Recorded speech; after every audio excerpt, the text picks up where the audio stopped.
Our pool is a future, the final push to glory, to follow in the steps of those before me. For nation, for club, for coaches who've led, the final step on the block, Olympic dreams ahead.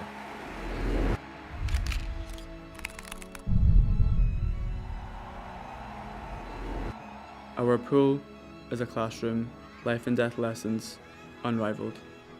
Floating, gliding, but in learning laughter, a touch of water, first steps to survival.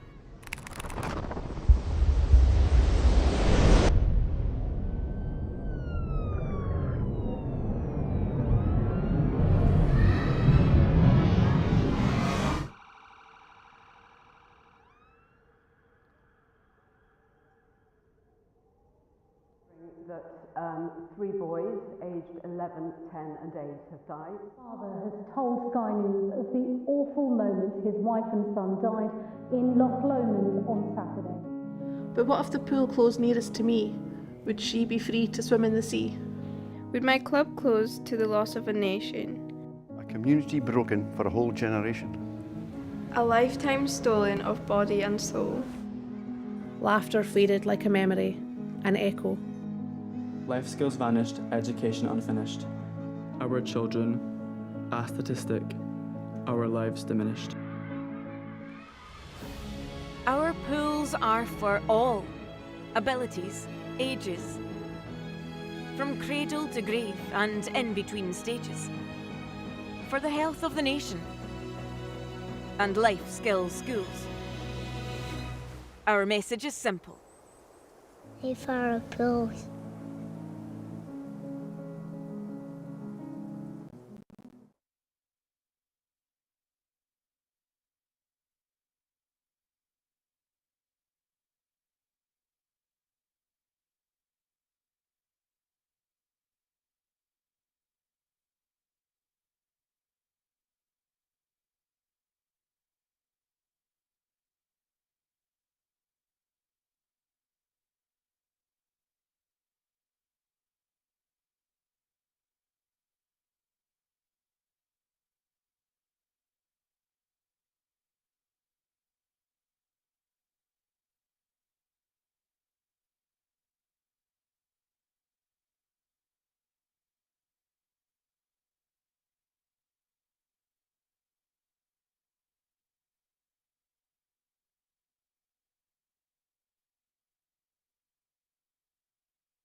Very good morning to you and welcome to Aberdeen Sports Village. It's day 3 here at the Scottish National Age Group Championships, Monday morning, and I hope we're all ready to go. Excited. If you're back at work, then sneak this live stream on when your boss isn't looking, and we look forward to your company today. Not sure I should be saying that actually, but I'm sure you know what I mean. We've got an exciting day. I'm Duncan McKinnell, and this morning I'm joined in the commentary box by Lynn Alderton. Good morning, Lynn. Morning, Duncan. Good to be here. And that's the programme that we've got this morning for you. We start off with the Splash and Dash 50 freestyle, both for the male and open and the females. 100 breaststroke, 200 butterfly, 200 back, 400 free, 1500 free. So we've got the 50s and the 1500s this morning. So you've got no lack of variety in 400s as well. And then we finish off the morning with 100 meters, 4x100 freestyle for females, 14 to 16 years will be up first, and then the 17 and overs will finish off the morning session. So lots of excitement to look forward to, Lynn, here. It should be a good morning session. I am. I'm really looking forward to it. I'm so confused about the days, though, Duncan. You know, it's Monday and we're on day 3. It should be a Friday, surely. But, yeah, I mean, the swimming looks really good. I've enjoyed the last couple of days, not been on the live stream. Actually, have you not been on it either?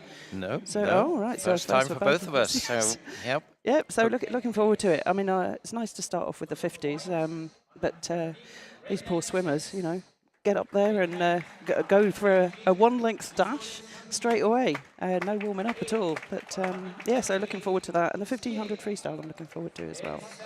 Yep, so it should blow the cobwebs away, these 50s to start with. Of course, they did have their warm-up time, and we also have an excellent swim down facility just the other side of the venue, where we've got a very nice 6x25 meter diving pool here up in Aberdeen, and the swimmers have access to that all through the week whenever they want, if they want to do some extra preparations for their swim or if they want to do a swim down.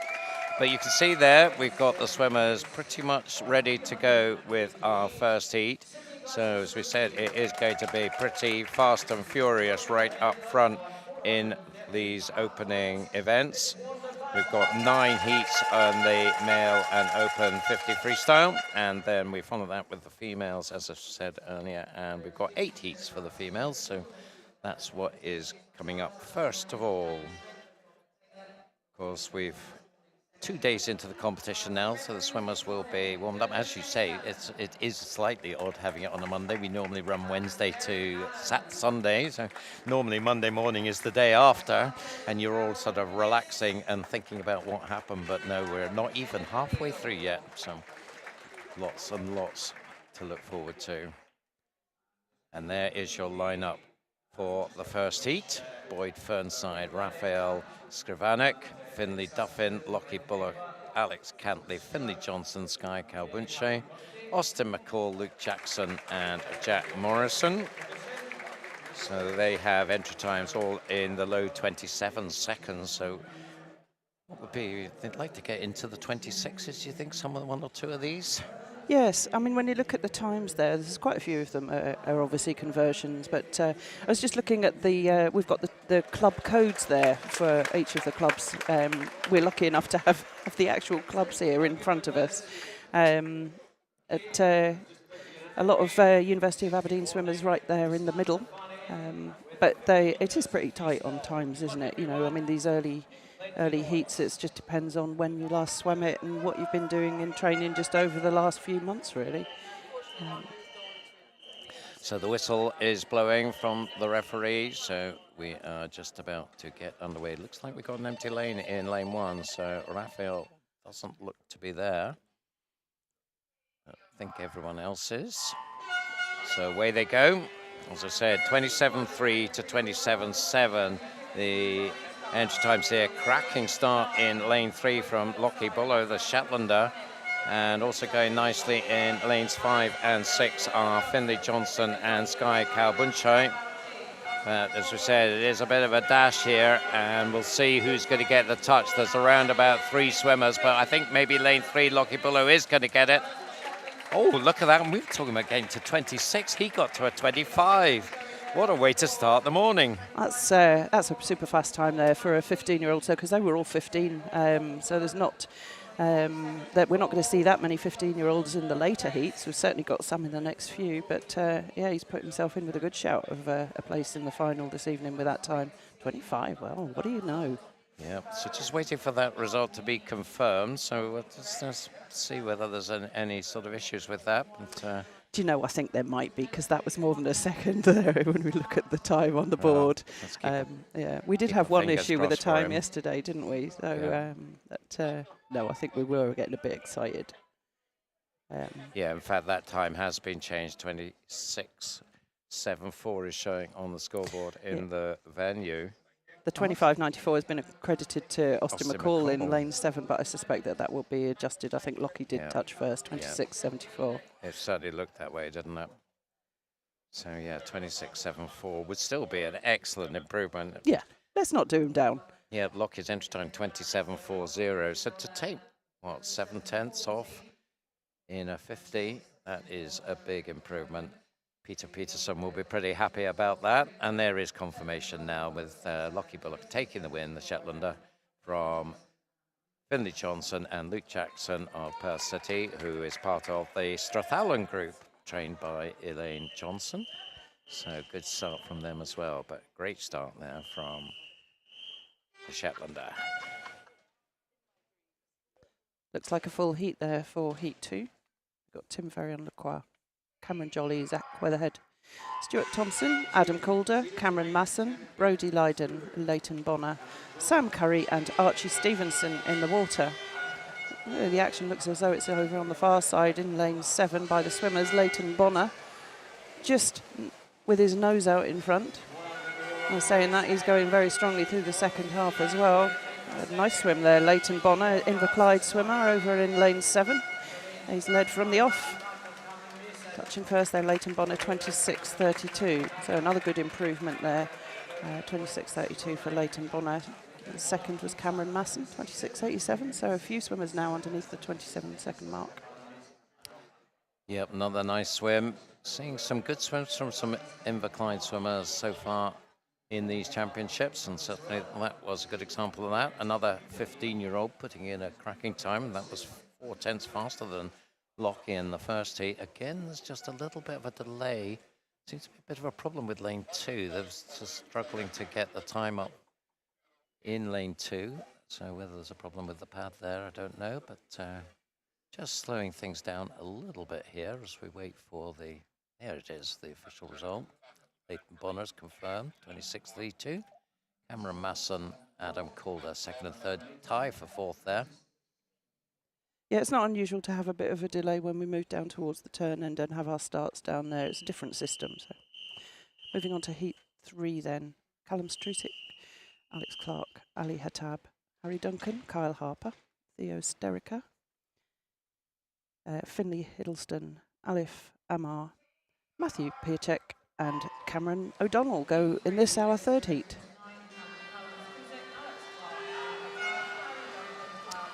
Nice start in lane 5, Theo Sterica, coached by his dad down in South Ayrshire.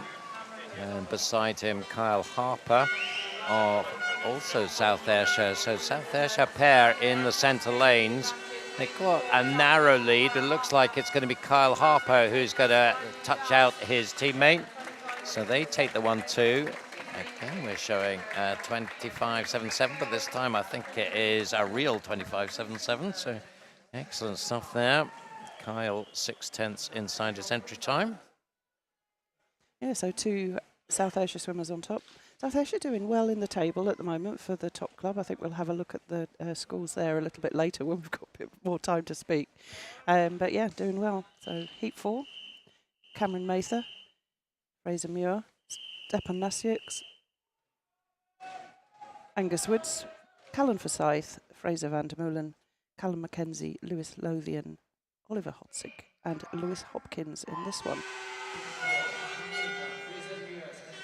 Get the reaction times there. 0.6s and 0.7s coming up. It looks like a fairly even break really off the start, but lane 5 coming through there now. So that's Fraser van der Meulen. He's there representing Sterling Swim.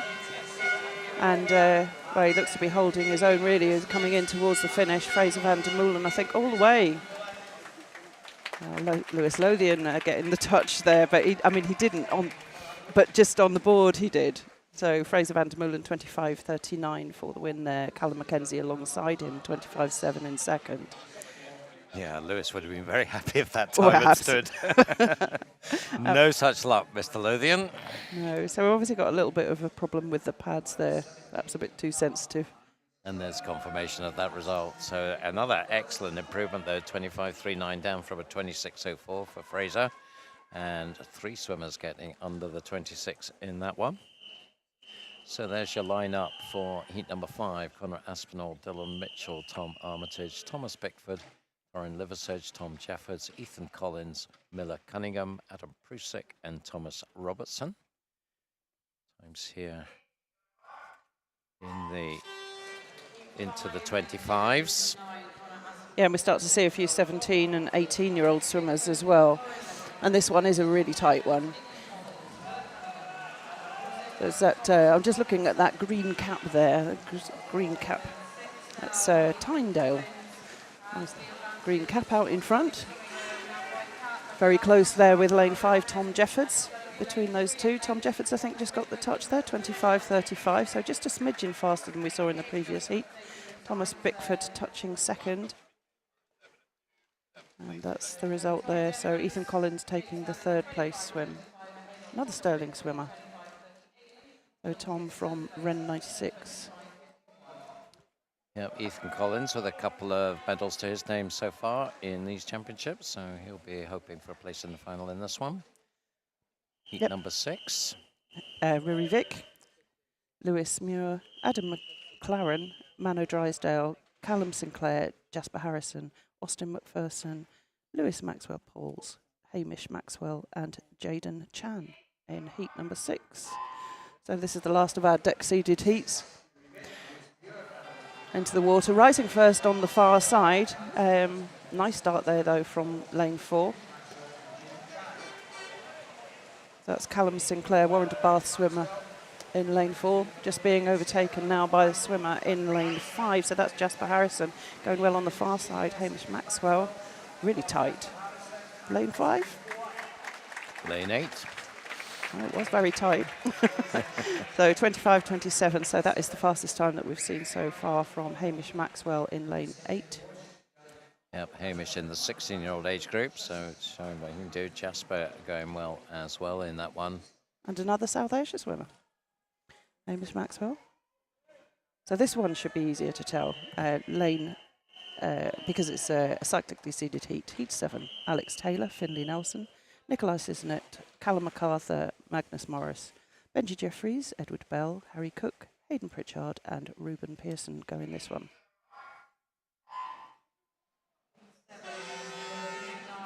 So we see some very fast reaction times there, a couple in the 0.5s. As we come down the pool then, lane 4 on paper should be the fastest, and it does look like Magnus Morris has the slight edge, the swimmer from Stirling. And is he going to take it? I think he is, pretty comfortably by about a metre, 23.91. So his entry time 23.84, so right on that pretty much. Second, well, that was Harry Cook's time, in fact, 23.91. Let's just see if that is confirmed again, whether that's a road time, because it did look to me like Magnus took it. We'll wait again for confirmation. While we do that, we can say very happy birthday to Hayden Pritchard, who was in that heat in lane 8, the Geary swimmer, 18 years old today. The pints are on Hayden, but not until after the event. Where else would you rather be, for your 18th birthday than here at the Sports Village in Aberdeen? To be fair, it's a super place to be, isn't it? And you'll be amongst friends. But yeah, happy birthday, Hayden. Yeah, not far up the road in Inverurie, where Geary are based. So almost a home pool for them, although they're a very nice short course facility in Inverurie, isn't it? Quite a modern pool. It's a fabulous facility, actually. I mean, it's built within one of these community campuses that Aberdeenshire Council are particularly keen on. It's got 4 bodies of water in it. Wow. It's got a 6-lane, 25-metre pool, a training pool, a warm water pool, and a hydrotherapy pool. Very nice. It is. So that's confirmation there. Magnus, 24 seconds dead, taking that one. Benji Jeffries, second. Callum MacArthur, third. So setting the standard there, 24 seconds for Magnus. 2 more heats to go. That's the time to beat then. So in this heat, we've got Rhys Edwards, Alex Holmes, Lachlan Small, Alfie Price, Jensen Norris, Logan van der Meulen, Nabi Sengler, Ishmael Shalaby, Daniel Boyne, and Max Turnbull. Some of these swimmers have been swimming really well already, haven't they? Jensen Norris from Perth City, I think, has had a storming couple of days, really. But not just him on his own. Nabi Sengler still in the 15-year age group. But in the water, it's Jensen Norris, Perth City swimmer, red cap in the middle and storming down there. So 24 seconds the time to beat for him. 23.77. Well, do you know, I don't know what the times are. Let's go 23.44. It says, or it could be anything. Yeah, 23.44 is what is on the scoreboard, and I think that will stand. That's a nice time. He was entered 23.63, time he did at Midland District Championships in Dundee not that long ago. So a couple of tenths knocked off that. Alfie also getting under the 24, so he'll be pleased with that. And Logan van der Meulen just on the 24, 24.02. So setting himself up nicely for a good lane in the final as well. One more heat of this male 50 frees before we go to the females. There's your lineup: Caden McLaughlin, Archie Smith, James Kilpatrick, Corey Phillip, Harry Sharp, Finlay Sang, Cameron Hastings, Atanas Arinkov, Ross Anderton and Marcus Blake. Oh, we were getting pronunciation lessons from the Aberdeen Dolphins team, so Atanas Arinkov was one of them that hopefully we're getting right. Great start though from Finlay Sang. He's been in good form this weekend and he is looking very strong here, the City of Glasgow swimmer. So first mention of City of Glasgow, but such a powerful team, of course, in these National Age Group Championships. And he's getting under pressure a little bit from Harry Sharp, Warrender, who actually are leading the top club event after 2 days of competition. But there was 900s between them in Finlay's favour. 23.91 and 24 seconds dead, with Corey Phillip. 24.51 in third, the Perth City swimmer. But another one. Yeah, it was an interesting race to watch. I mean, it was a cracking start. I'd noticed Nikolai Cisnet in one of the previous heats had a cracking start, but he didn't hold it through the race. Finlay Sang certainly did. He's got very long arms, and it was a lot of straight arm action there as well. So, yeah, good time as well. On to the ladies. First heat of the females, Grace Renfrew, Jasmine Robertson, Iona Rikiala, Lauren Cantley, Ellen White, Ailey Fee, Eleanor Sanderson, Constance Coates, Iona Robertson and Caitlin Kirk. And they're from, everybody's from all over the place actually. We've got East Lothian, Aberdeen, Perth and Rothes, Warrender. It's a pretty close one, this one, Duncan. Yep, lanes 3, 4 and 5 all up there. Lauren Cantley, Ellen White, Ailey Fee. Others as well, lanes 8 and 9 aren't far away. Iona Robertson and Caitlin Kerr, but it looks like lane 4 just coming through at the end. Ellen White. Oh, Lauren Cantley showing on the board though by 300s, 29.28. So maybe she just got her hands on the wall first. It was pretty close. I think it was just on the stroke. So it's just managed to get to the wall first, 29.28. So that's a good improved time. Just nailing those finishes is so important, isn't it, in a 50? Because you've got absolutely nothing. Nothing can go wrong anywhere. Nothing can go wrong at the start. You've got to swim your heart out, and then you've got to nail that finish. So on to heat 2, Casey Dixon, Chloe Kirk, Amy Hislop, Ella Thompson, Tia Reedy, Lola Mitchell, Emily Dawson, Kimberly Cameron, Leonie Bedborough and Ava Laidlaw. Entry times again all really, really close. There's only 0.2 of a second separates all of these swimmers on their entry time, and another tight one, lane 3, 4 and 5 again. So Ella, Tia and Lola, nothing to choose between these three. But it is between these three. I think perhaps lane 4, maybe. Tia Reedy, Mulgai and Bearsden swimmer in the middle. Just looks to be nudging out in front. And again, it's lane 3, just pepping them at the post. So 28.88 for Ella Thompson to take that second heat. Tia Reedy settling for second, Lola Mitchell in third place. So another tight one. Yeah, once again, very fine margins. And again, it's just about nailing that finish. And lane 3 seems to be the place to do it at the moment. Yes. Well, as they say, it's not just touching the wall. You've got to apply enough pressure in order to be able to trigger the pads. So Isla Wetton, Sienna Melville, Amber Niven, Iona Hickson, Alice Harper, Caitlin Reid, Josie Grimes, Ella Cunningham, Daisy Gildy and Annabella Scatterty in this, our third heat. Oh, Duncan, you're going to have to call this one. I can't do that at all. It looks like the red cap from Warren Baths in 6, perhaps. Josie Grimes just in front. Yeah, early on, I think it is Josie, but, well, as you say, very, very tight indeed. Lane 9, Annabella Scratterty is up there. Now coming up in lane 4 is Alice Harper. And lane 5, though, I think. Well, let me just have a look at that. There's touches being given to Ella Cunningham, but a 17.23, that's clearly not going to stand as the time. So we think Caitlin Reid then is 28.98. So maybe she got the touch there. But we'll just wait for confirmation of that. So one or two little timing gremlins this morning. This timing system obviously also doesn't like a Monday morning. Can't think why. Well, the board's been cleared. Oh, here it is again. So Sophie McCallum, Heather Clubb, Gina Wren, Riley McIntosh, Brooke Stevenson, Imogen Jarrett, Grace Haddow, Alexandra Miller, Kalila Smith and Madison Stewart. Nice start there from Alexandra Miller from Falthouse in lane 7. Very strong start from her, and alongside her Gracie Haddow and a Kalila Smith also going well. So most of the action over on the far side. I think it is still lane 7. Alexandra Miller, it's a Falthouse swimmer. 28.81 her entry time, but look at that. That's lane 4 coming through, isn't it? Oh no, she did. So Bronwyn Stevenson. Bronwyn Payne, yeah, 28.31.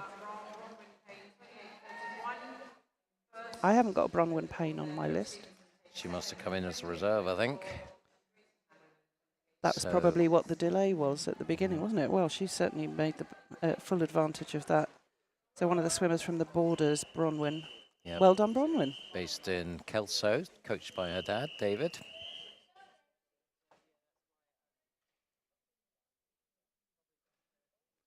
So keep going. Heat number 5. So the last before we get to the cycle-seeded heats. Louise Connell, Zara Smith, Emily McDougall, Charlotte Thompson, Irene Ferris, Kate Nolan, Rebecca Shan, Kirsty Breakin, Caitlin Frame, and Heidi Wren.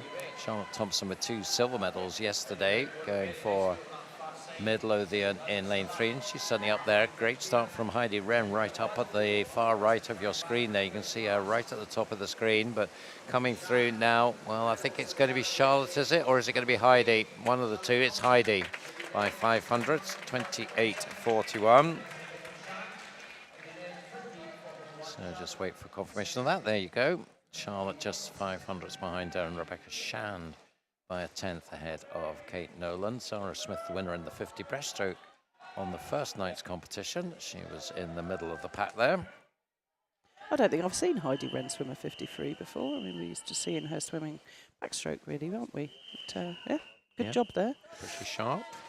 So heat number 6, India Leonie Bryden, Rose McDermott, Jessica Kirkwood, Kiana Kurtzer, Eve Wood, Isla Gilmurray, Mia McLeod, Connie Hart, Caitlin Morton and Mai Rogers. Nice start in lane 4. Eve Wood is well known for her starts, isn't she? She does have a cracking amount of distance that she gets off the blocks, and she's well, she's made this race her own almost, hasn't she? It's not even close. Yeah, brilliant stuff from the Orcadian. Won this event last year, and we're looking to win it again this year, going in the 17-18 age group this year, so she'll have some tough competition. Again, we've got a rogue time from lane 7 that we'll need to sort out, but Eve Wood 26.76, and that's a lot faster than anything we've seen. 26.77 her entry time, so 100th knocked off that. You take that. Kiana Kurtz a second, Jessica Kirkwood. She's had a gold medal on day 1, and she takes 3rd spot there. You'll be able to get the results from Meet Mobile and also from Swim Scotland, so you just keep your eyes on the results. Not on the device that you're using to watch us, of course, but get another device out and you can follow all the results.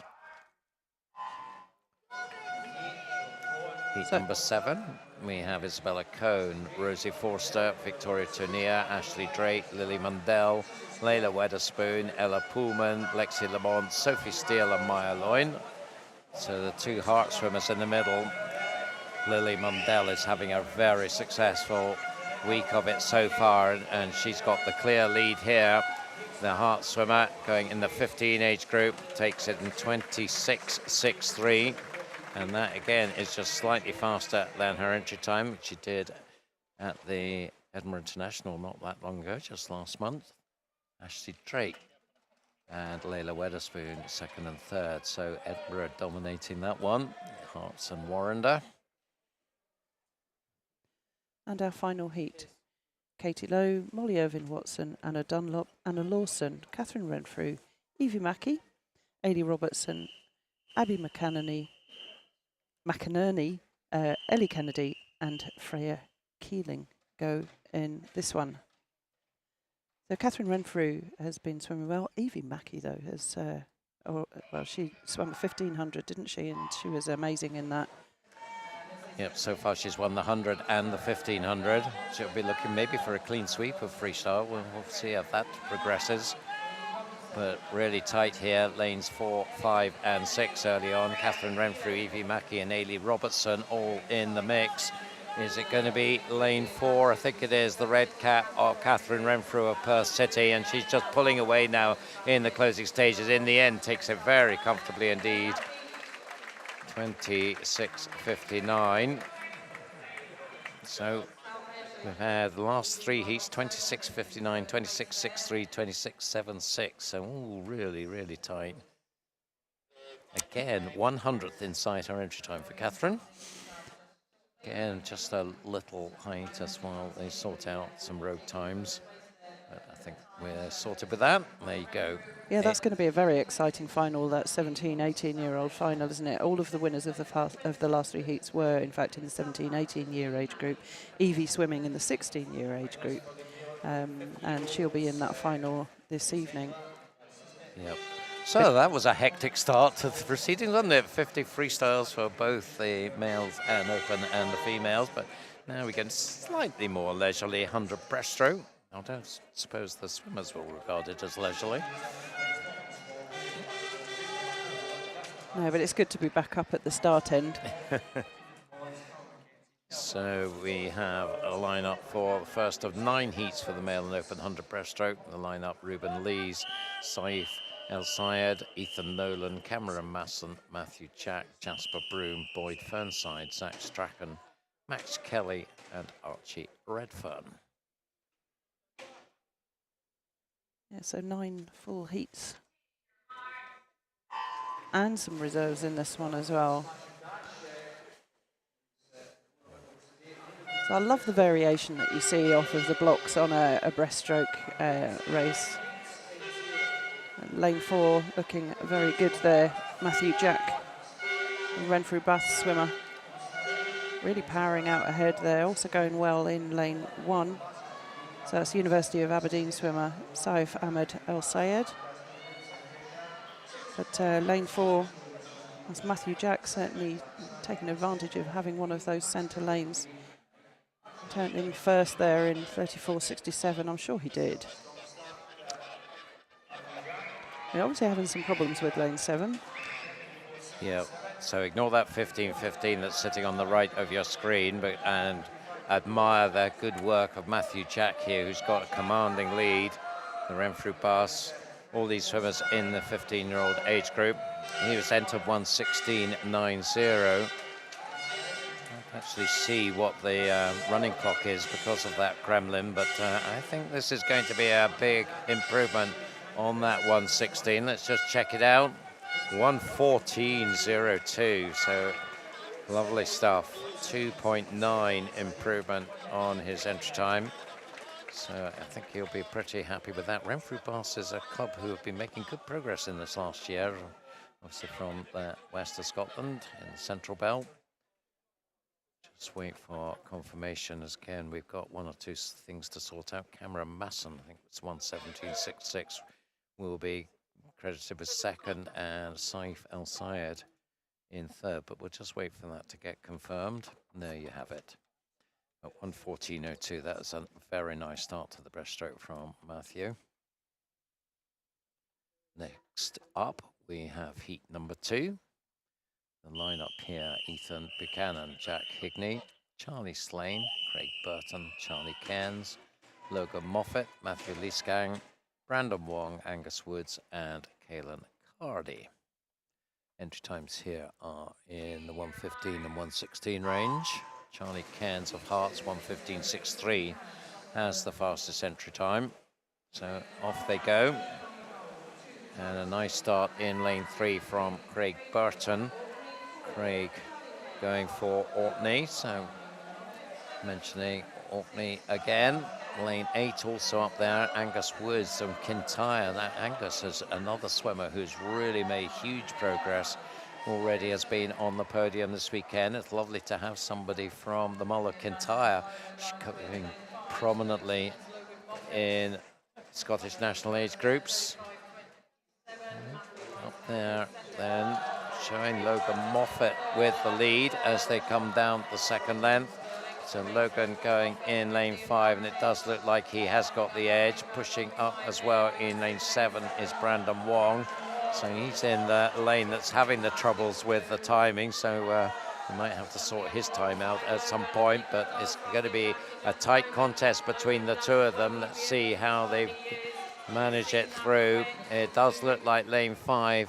Logan Moffat has just got enough in hand to bring this one in. He's up by about a metre now, and he comes in 1:15.56.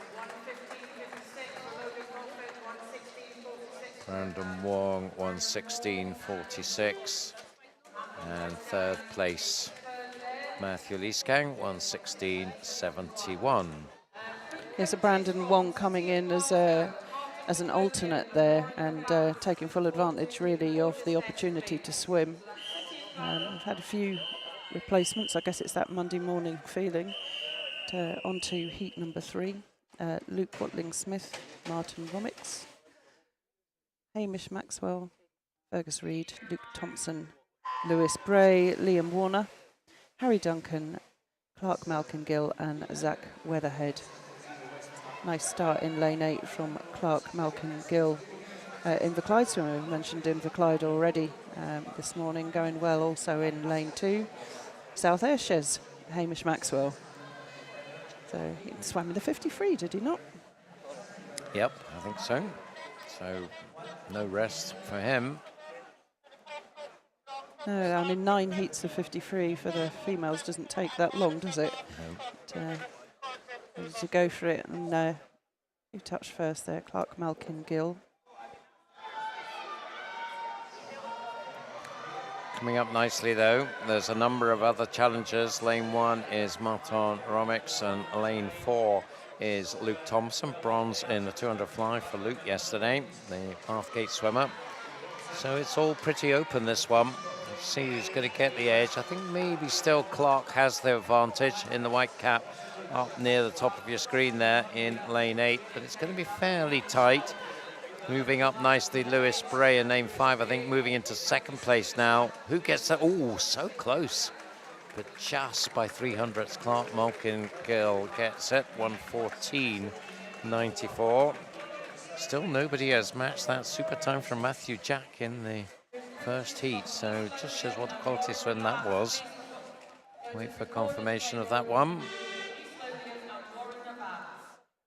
So there you go, just 300ths in it, as I said. Luke Thompson third. So 2 Inverclyde swimmers out in front on that one. Both, in fact, one 15-year-old swimmer and one 16-year-old swimmer are on to heat 4 now.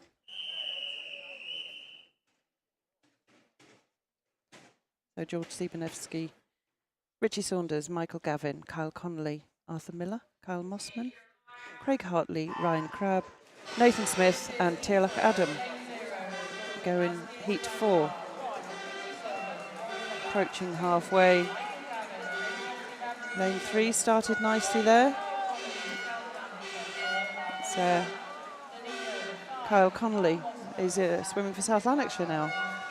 And Arthur Miller also going well in lane 4, another blue cap, but this time it belongs to the Dunedin swim team. Yeah, he swam in a swim-off yesterday, won his swim-off for first and second reserve. I think that was in the 50 breaststroke from memory. So got a second swim, although he didn't get a swim in the final. So George Stepanewski from Stranraer in the orange cap. I do like a colourful cap. You can tell them easily, can't you, when you're watching them in the water. And he's we had a strong second half of that first length, and he's really powering home now in lane 0 over here on the spectator side. That bright orange cap. George Sivanivsky in the 16-year age group came in on an entry time of 1:14.73, and he's really powering home there. 1:12.18.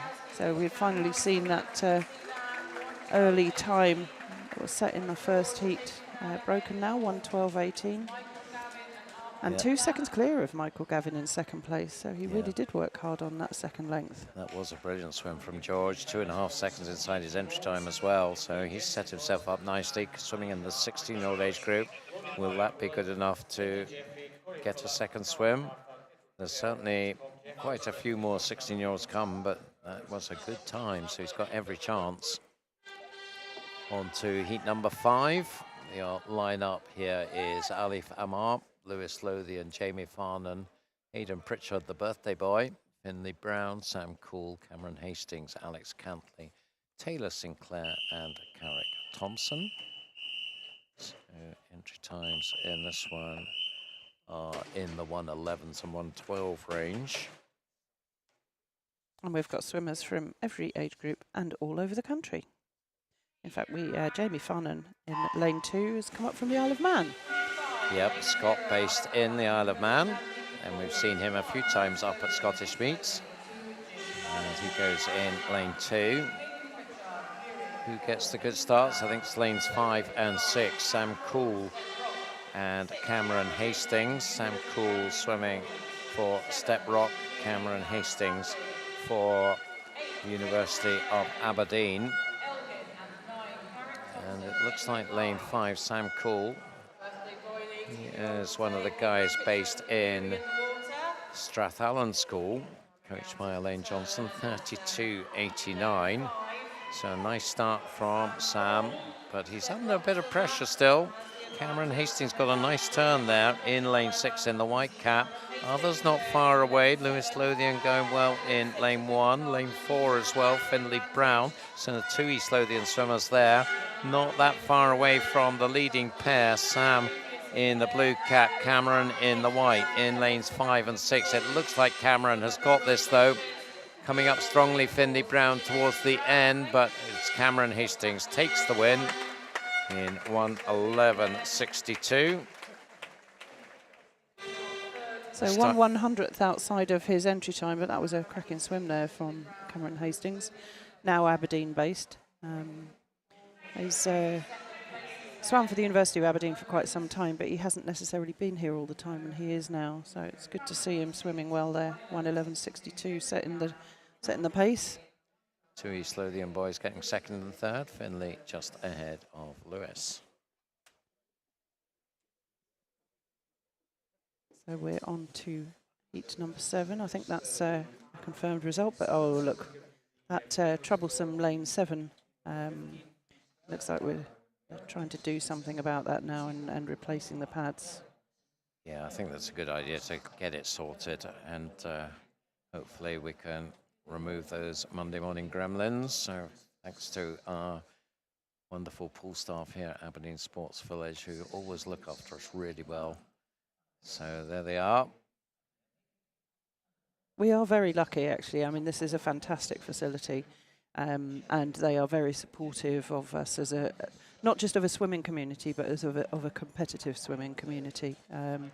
There's quite a lot of meets that are held here. I mean, not just national events. And of course, we were here. Well, you were here last weekend, were you not, Duncan, with the Masters? I was, yes. That was a fun event.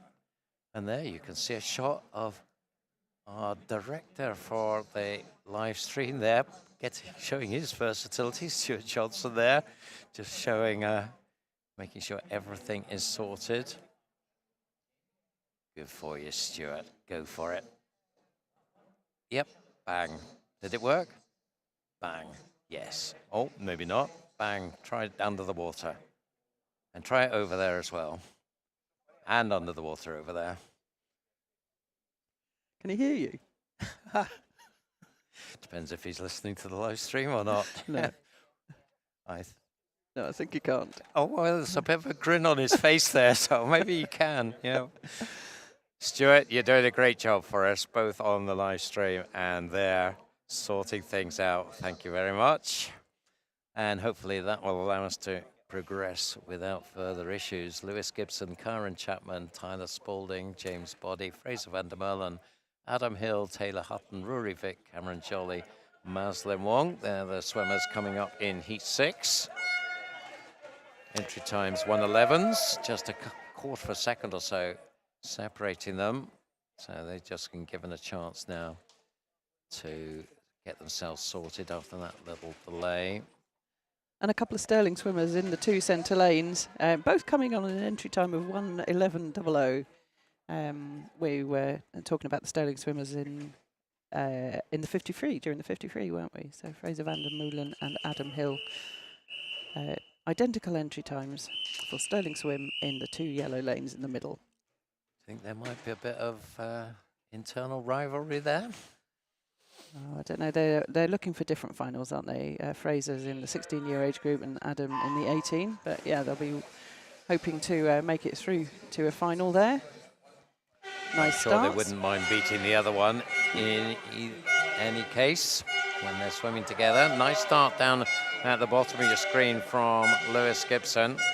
He's having a good meet, and also now moving up in lane 3, James Boddy. And we've certainly seen him on the podium as well, the Geary swimmer in lane 3. Is he going to be fast to the turn? It rather looks like he is.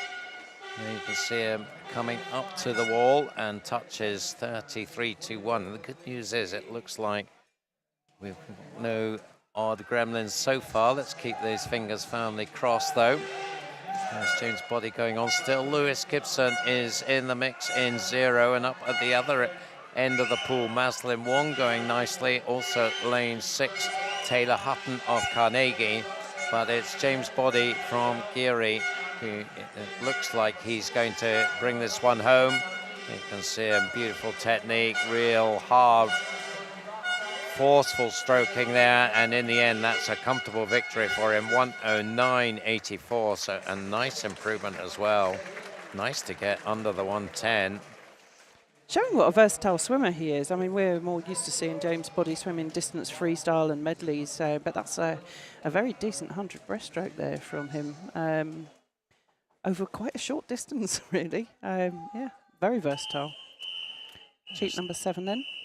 Stepan Astyuks in 0. Atanas Irinkov, Luke McCall, Craig Shaw, Johnny Martin, Dylan Mitchell, Gregor Ross, Aidan Williamson, Roman Wood, and Finley Bennett go in this one. So Stepan Astyuks going in lane 0, 2 breaststroke gold medals already in the 15 age group.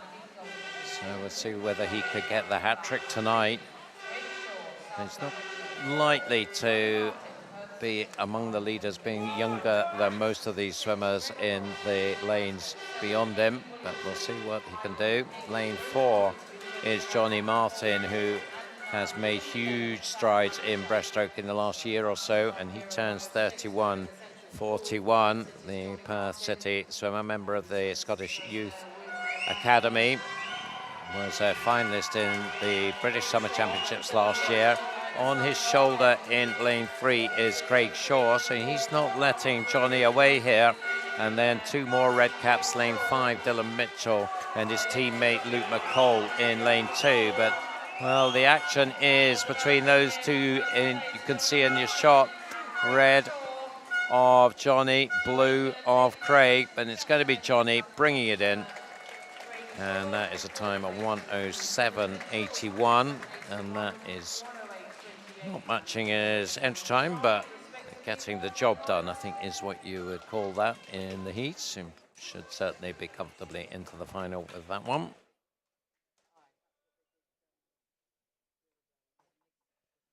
Yes, so heat number 8, Corey Phillip, Luke Garrity, Callum MacArthur, Rory Webster, Royce Kringellis, Logan van der Meulen, Ewan Weir, Logan Warburton, James Aberdeen, and Finley Byrne.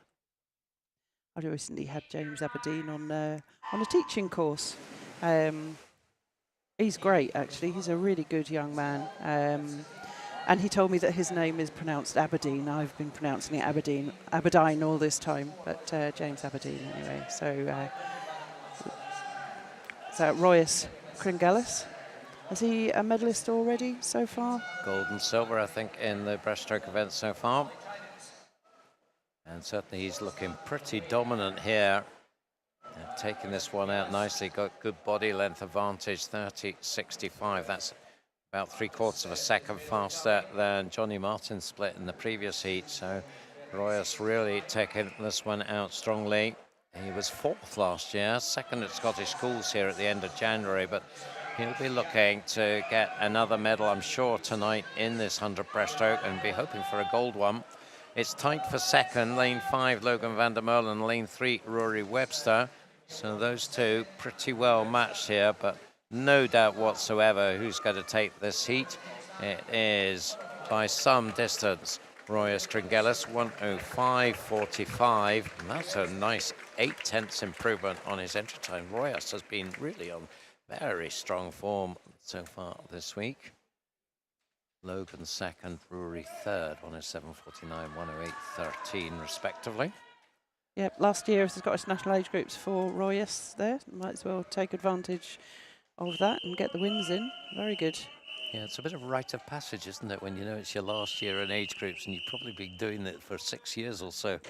Obviously, they missed out in the COVID years, these older ones, but apart from that, this will have been a regular April journey to age groups that you won't be making any more. Oh, it makes me feel quite emotional. Oh, Duncan, you softy.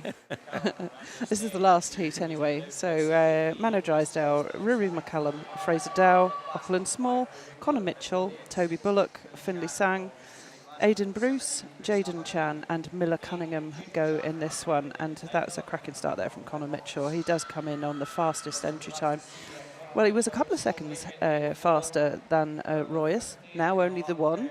So it'll be quite interesting to see how that goes in the final this evening, assuming that he's going to make his way through there. So he's junior team member and representing Warren de Baths, and a couple of body lengths clear already for Connor. Yeah, so far in the breaststroke, Royas has won one and Connor has won one. So this will be the decider, if you like, tonight between the two of them. And certainly Connor is making sure he's going to have a good lane in that final. So Royas was 1:05.45. Let's just compare that with Connor's time, and not as fast, 1:07.10. So it's interesting because Connor was faster than Royas at the 50 by 1/4 of a second, but then over half a second slower. So it suggests that Connor just eased back there in the second half. Didn't particularly look like that, but I think he probably just marginally eased back, knowing that the job was done. Finlay Sang 2nd, Toby Bullock. He's a very consistent swimmer in breaststroke and middle and distance freestyle as well from the Midlothian. He takes 3rd. So we're done with breaststroke. We move on to 200 butterfly for the females. As you saw there, we've got 5 heats. Good bit of variety this morning, isn't there? I mean, we've got a little bit of everything. Super. 200 butterfly up next for the female swimmers. It looks as though everybody that we're expecting to be there stepping up is indeed there. Looks like a full set of swimmers. We've got Maya Stahl, Esme Waller, Neve Bunker, Eve-Marie Smith, Josie Grimes, Emily Neal, Kayla Smith, Abby McMillan, Ole Jeffrey and Lucy McGovern. So entry times are all, well, they're pretty close. Fastest entry time does belong to our leader at the moment, Josie Grimes. Her entry time 2:42. Warren de Baths Club swimmer, and in fact, we've got some 16 and some 15-year-olds in this heat. Just the 5 heats. Not the most popular event. I wonder why.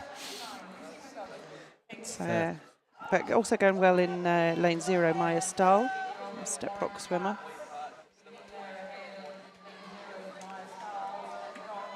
Yeah, it's always worth keeping your eye on lane 0. Quite a few times you see somebody putting in a good swim from that lane.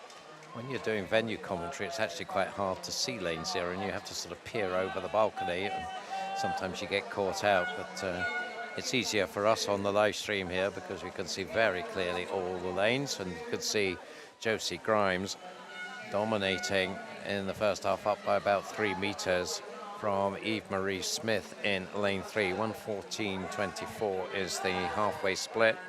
Josie entered 2:42.05. She actually went a bit faster than that at East Districts down at the Commonwealth Pool in February. Did a 2:40 down there.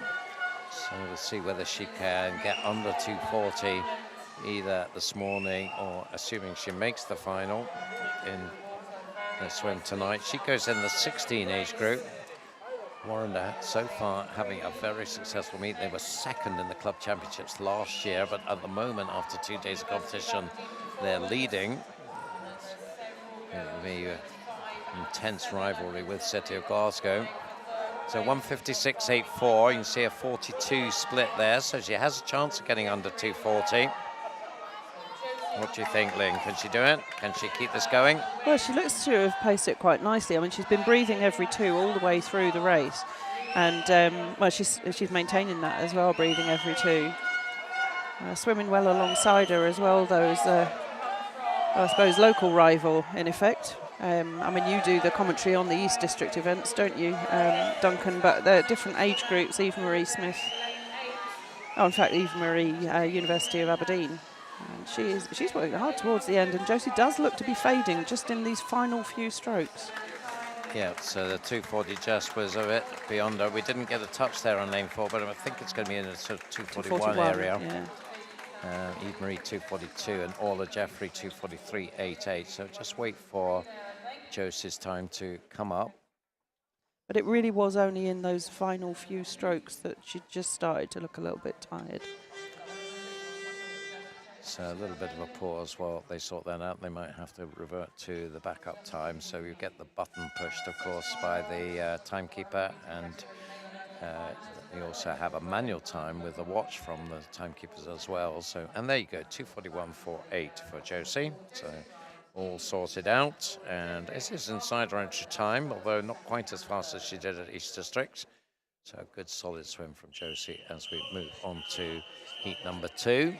The lineup here: Amy Dobson from Kingston, Kaylin Chan, Ren 96, Amber Niven of Carnegie, Sophie Steele of South Ayrshire, Jessica Smith, University of Aberdeen Performance, Ella Wood of Forfar, Iona Casapidis of Carnegie, Millie Colvin of Dumfries, Rebecca Reid of Warrender, and Lauren Cantley from University of Aberdeen Performance. Entry times here 2:38 to 2:42. In fact, we've got an empty lane in lane 5, so Ella Wood, the Forfar swimmer, not with us. Nice start in lane 8, Rebecca Reid. Now, we saw her in the 400 IM putting in an absolutely storming butterfly at the beginning of it, and then they've sort of gradually worked their way back to her in the remaining strokes, but she showed what she could do on 100 butterfly in that 400 IM, and we'll see what she can do here on 200, but a great start from her, 32.73. That is nearly 2 seconds faster than Josie Grimes' split from the previous heat. Second place in lane 2 is Amber Niven, the Carnegie swimmer. One of 2 Carnegie swimmers in the pool in this heat. Carnegie based in Dunfermline, but it is Rebecca Reid over in lane 8, up by about 2 to 3 meters, 1:12.03. We've got swimmers from all of the different age groups in this heat. Amber and Rebecca both, in fact, swimming in the 15-year age group. Still plenty more 15-year-olds to come. But do you know what? There's not a whole host of them other than that first heat, which had quite a lot of 15-year-old swimmers. So Rebecca Reid's still looking pretty comfortable over there on the swimmer side in lane 7. Yeah, it'll be very interesting to see if she can hold this together. I saw Josie Grimes just finding it a bit tough on the last 50, and we'll see whether Rebecca is able to hold this going. As soon as we come up, we can see what her time is at the 115. You see there a 42.9 for her third 50 as she turns in 155. So it'll be very interesting if she can hold that sort of around that 43 mark in the final 50. If she can, that would be very impressive. She'd come in her around the 2:38 mark, which would be inside her entry time. She actually went faster than her entry time at Scottish Schools here at the end of January. Did a 2:38 low, just outside the medals at Scottish Schools, 4th place. Yeah, it's difficult to import some of those Scottish Schools results, and because the swimmers are swimming for their schools, so they don't necessarily come out to the clubs as easily. It's quite unusual to see swimmers entered on a time which isn't their fastest time. So 2:41.05 there for Rebecca Reid. She looked to be as though she was going to be inside that, but again, perhaps just fading towards the end. Be interesting to see what she can do this evening, because I think she will be there this evening. Yeah. Aberdeen in second, 2:43.13. You saw that 46.05 on her last 50 compared with the 43 for her third 50. So, question was that, what was that in the screen there? Something pink just going through it. I don't know what that was all about. But, it's anyway. a gremlin. It's a gremlin. The phantom pink. So heat number 3, and we're onto the cyclically seeded heats already. Just waiting for confirmation of the result of the previous heat, but I think we were fairly comfortable with Rebecca Reid.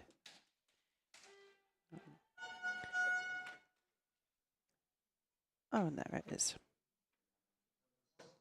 So that is our confirmed result: Rebecca Reid, Amber Niven and Iona Casapidis. Only 800s between the two Carnegie girls.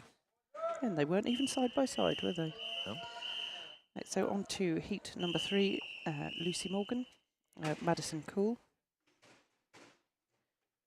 Tia Aitken, Ellen Denny, Orla McInnes, Alice Cumming, Ashley Drake, Kalila Smith, Rosie Liston and Beth Kelly. So I was talking about James Aberdeen on his teacher's course, and Ellen Denny was also on that teacher's course. It's great when you've got the swimmers then going on to teach the next generation. So I love it. I think it's fabulous, and they are fabulous young people as well. But storming start from Madison Cool. Not seen her swim a 200 fly for a little while. Starting well there. 2:31.10 her entry time, swimming for the University of Aberdeen, originally swimming with Bucky on the northeast coast, just in towards the city now. Madison Cool in lane 1, going well now in 4, Orla McInnes. More from your neck of the woods. Yep, Hart swimmer, of course, sister of Kiana McInnes, the top butterfly swimmer in the whole of the UK, but Orla in her own right is a very strong butterfly swimmer, and you always know you're going to get 100% effort from Orla. And does she lead? Yes, she does at halfway, 1:09.08. That's about 3 seconds faster than Rebecca Reid split. Orla McInnes was silver medalist in this event last year. She'd love to go one better. She is up by about a metre, I would say, from Ashley Drake in lane 6.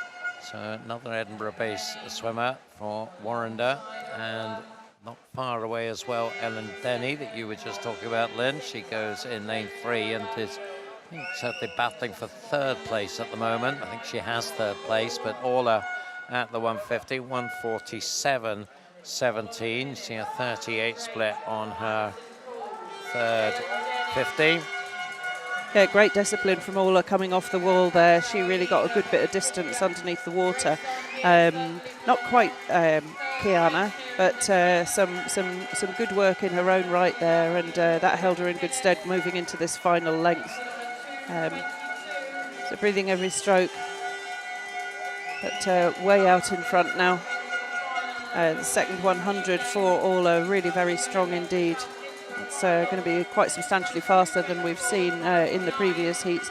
Not that far off of her entry time, actually, which is great for a 200 fly heat swim. 2:24.99 for Orla. Ashley Drake in second, 2:29.90. 2:31.42, Ellen Denny in third.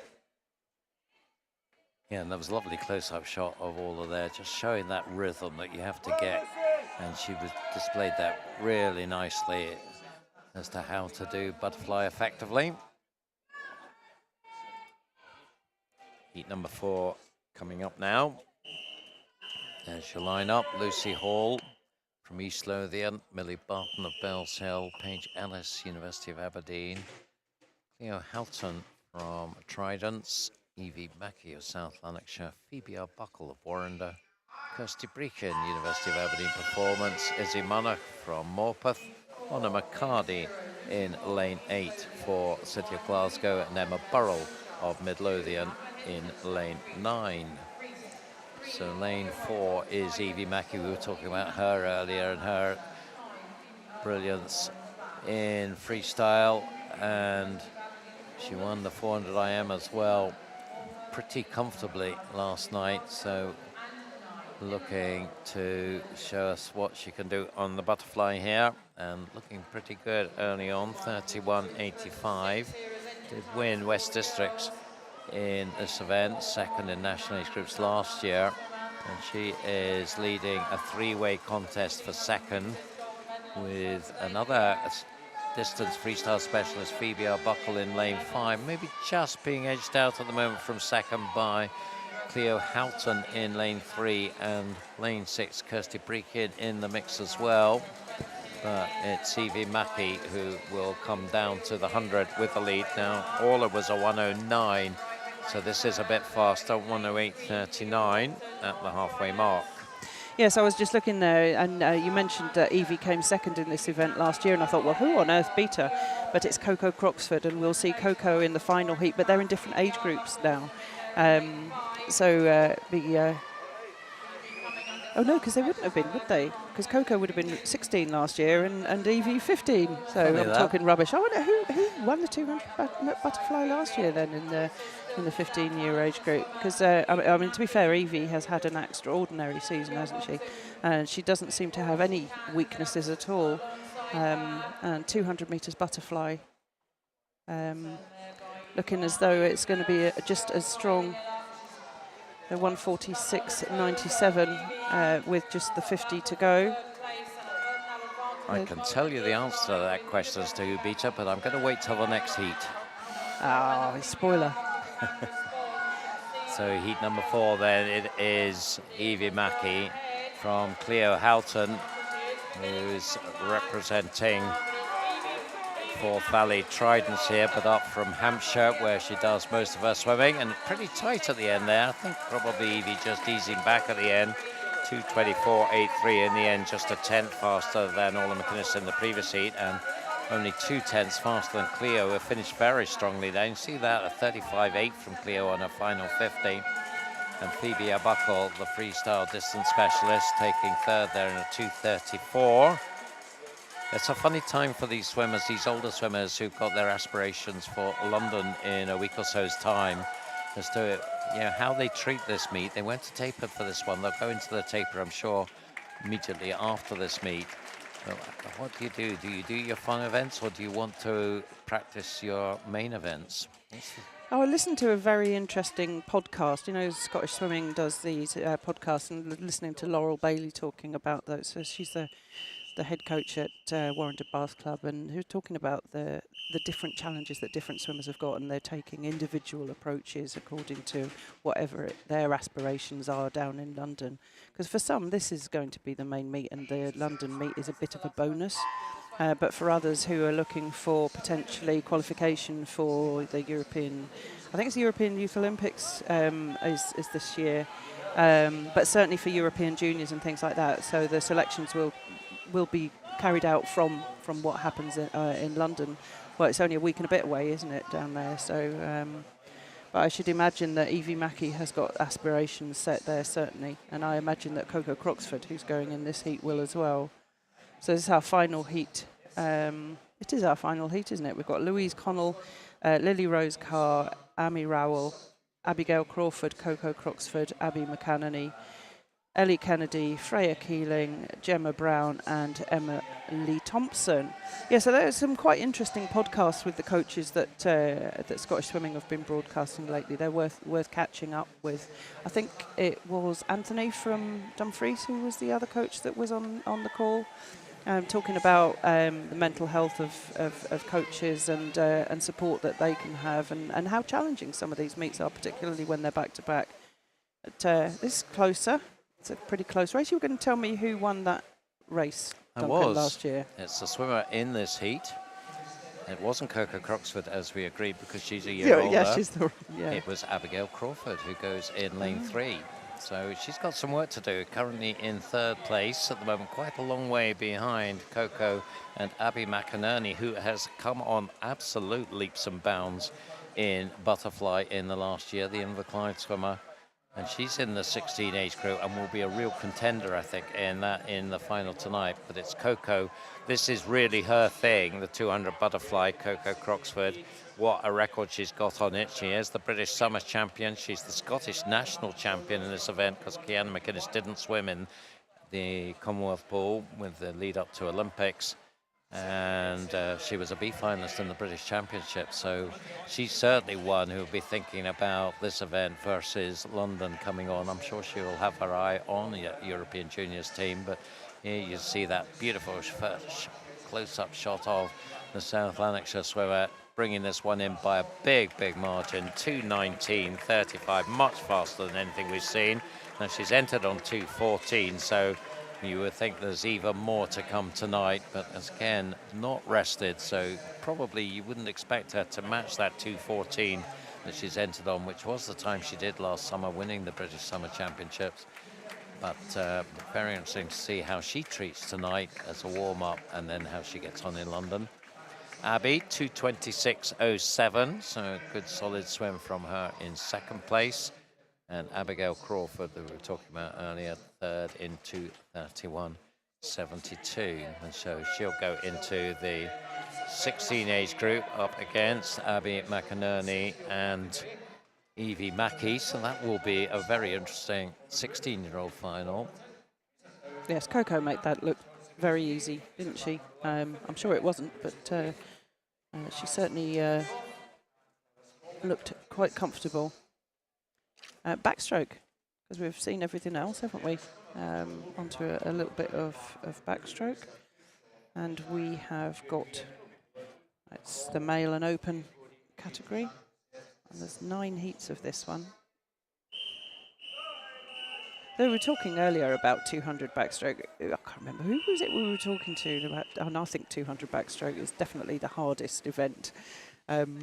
It's just so hard on your legs. You've got to keep kicking all the way through or you sink. Yes, I think we were talking to the Aberdeen Dolphin coach, wasn't it, Laura Bowie? I think it was having that conversation. Yes. As we got our pronunciation lessons in Aberdeen Dolphin swimming names. But here we go with the first heat. And we have Mingus Hill swimmer Leo Watson in 0, Tim Veron Lacroix of Aberdeen Performance in 1, his teammate Ethan Clark in 2, Sebastian Kuklinek of Forth Valley Tridents in 3, Murray Johnson, Ren 96 in 4, Zachary Weatherhead of Bankery in 5, Lachlan Shaw of Flitwick in 6, Adam Calder of Brock in 7, Hamish Tucker of Warrender in 8, and Brodie Lydon of City of Glasgow in lane 9. Sebastian leads 32.74 early on. So I've not seen very many of the Forth Valley Trident swimmers as yet. Is pink their colour for their cap, or are they choosing a variety of different colours? Because Dundee City Aquatics are the ones that I would normally associate with a bright pink cap. I do like a bright cap. Yep, I think they have adopted those colours. Of course, a new team formed from the old members of the first composite club, so it was Bowness, Grangemouth and Falkirk have all merged together to form the Tridents team. And Gordon Glasgow now is picking up the reins as head coach in that new team, so we wish them all the best from Central Scotland. And certainly they're off to a good start here with Sebastian. Lane 5, Zachary Weatherhead in 2nd place, the Bankery swimmer, just ahead of Murray Johnson of Ren 96. And it is Sebastian Kuklinek coming up to the 150 and turns 147.76. So split there of 38, so another of those, and do the maths, you come to 2:25. Sebastian entered 2:28, so if he can hold his pace, it's going to be a nice PB here. Zachary comfortable in second. It's reasonably tight for third. Murray Johnson being pushed by lane 7, Adam Calder. Well, that's probably where the closest contest is going on. Sebastian about a body length up on Zachary, and they will be 1 and 2. Check on the time, and he did hold his pace very nicely there, 2:24.87. So I'm pretty happy with that. 4 seconds inside his entry time. And you were very close with your 2:25 estimate there, Duncan, as well. But, yeah, very impressive. I mean, it's funny because we speak about sometimes. Oh, there's another little blob. Look, can you see in the pool? How difficult. I think you're imagining those blobs. No, that was a real blob. You need to keep off them. That was a real blob. It's the coffee. Yeah. I believe you. I think that it's very difficult to replicate times that are swum in a short course pool for backstroke in particular. Butterfly actually tends to work favourably when you're moving from short course to long course, but backstroke in particular, because of the benefit that you get from the turns, it's very difficult to replicate those times. But obviously some people are going to do that extremely well, and that's what we saw in the last heat from Sebastian. So 2:24.87 the time to beat for heat 2. Tom Massey, Boyd Fernside, Max Kelly, Danila Jasenix, Struan Payton, Sam Curry, Zachary Fraser, Max Buchanan, Jonathan McLean and Austin McCall go in this one. Strong start from Jonathan McLean, East Lothian swimmer in lane 8. He's going to touch the wall first there. 31.94, so faster than we saw in the previous heat. And holding it very nicely over in lane 8. Looks very long in the water, doesn't he? Are you familiar with Jonathan McLean? Yeah, I've seen Johnny a few times because from my neck of the woods, East Lothian, and he's certainly pushing it out. Let's see whether he can sustain this over 200 meters. Hopefully he can, because he has set out his stall very nicely. You see there, nice steady head as he comes into the turn in 1:07.90, about a second and a half now faster than Sebastian split, and a big lead there of over 4 seconds. Danila Jasinskis second and Stuart Payton third, and there, well, quite a scramble for second and third. So we'll just check whether Johnny can hold his pace here. Certainly really taking this out very hard. Where do the East Lothian swimmers train? So they've got a variety of pools. Probably the main base is the one in Preston Pans, but they also use Musselburgh, North Berwick, I think, as well. And they do get some time, I think, in the Commonwealth pool as well to get some long course training in. But mainly Preston Pans. Yeah, I think that lead is diminishing a little, isn't it? I don't know if that's because he's fading. I mean, it's too big a lead to be caught. But looking very strong throughout, coming through now in lane 4. It is a brave way to do it, isn't it? Really belting it out that first 100 and then hanging on for grim death, I guess, at the end. And I think that's what Johnny is doing a bit at the moment. Doesn't look too uncomfortable there as you get the close-up shot of him, and he's certainly got no problem holding onto that lead, but it's not the lead it was, and you see a 38.5 there against a 35 for Struan in the end, but 2:24.69, it did the job. It was a 2-second improvement for Johnny, so his tactics worked. I bet he'll be feeling it now, though, but well done, Johnny.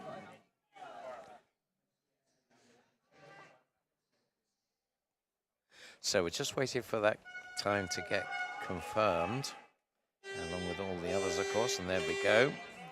So Struan Payton second, Danila Jasinskis third, but 2:24.69 now is the time to beat Johnny there on the 16-year-old age group. So moving on to heat 3 then. Max Corcoran goes for South Ayrshire in 0. I'm not going to read out the teams actually. Elliot Stephen in 1. Cole Murphy in lane 2, Josh Nicol lane 3, Soren Hudson Young goes in lane 4, Richie Saunders in 5, Aaron Russell in 6, Luke Jackson 7, Alexander McNiven in lane 8, and Lewis Nelson is in lane 9. I think there's been a change in lane 2, actually. Dean Binney, I think, has come into lane 2. Super duper. Dean Binney in lane 2, and Dean coming in. Inverclyde. Yes, as a 16-year-old swimmer. Lucky Dean. Good start there in lane 5. Richie Saunders, Warren de Bar's club swimmer. And quite a strong lead just over the first 50 there. 31.94 we saw in the previous heat, but that was a really strong swim, wasn't it? Certainly through the first 150. So not quite as fast for Richie Saunders, 32.58, but a good almost a second advantage over Alexander McNiven in second.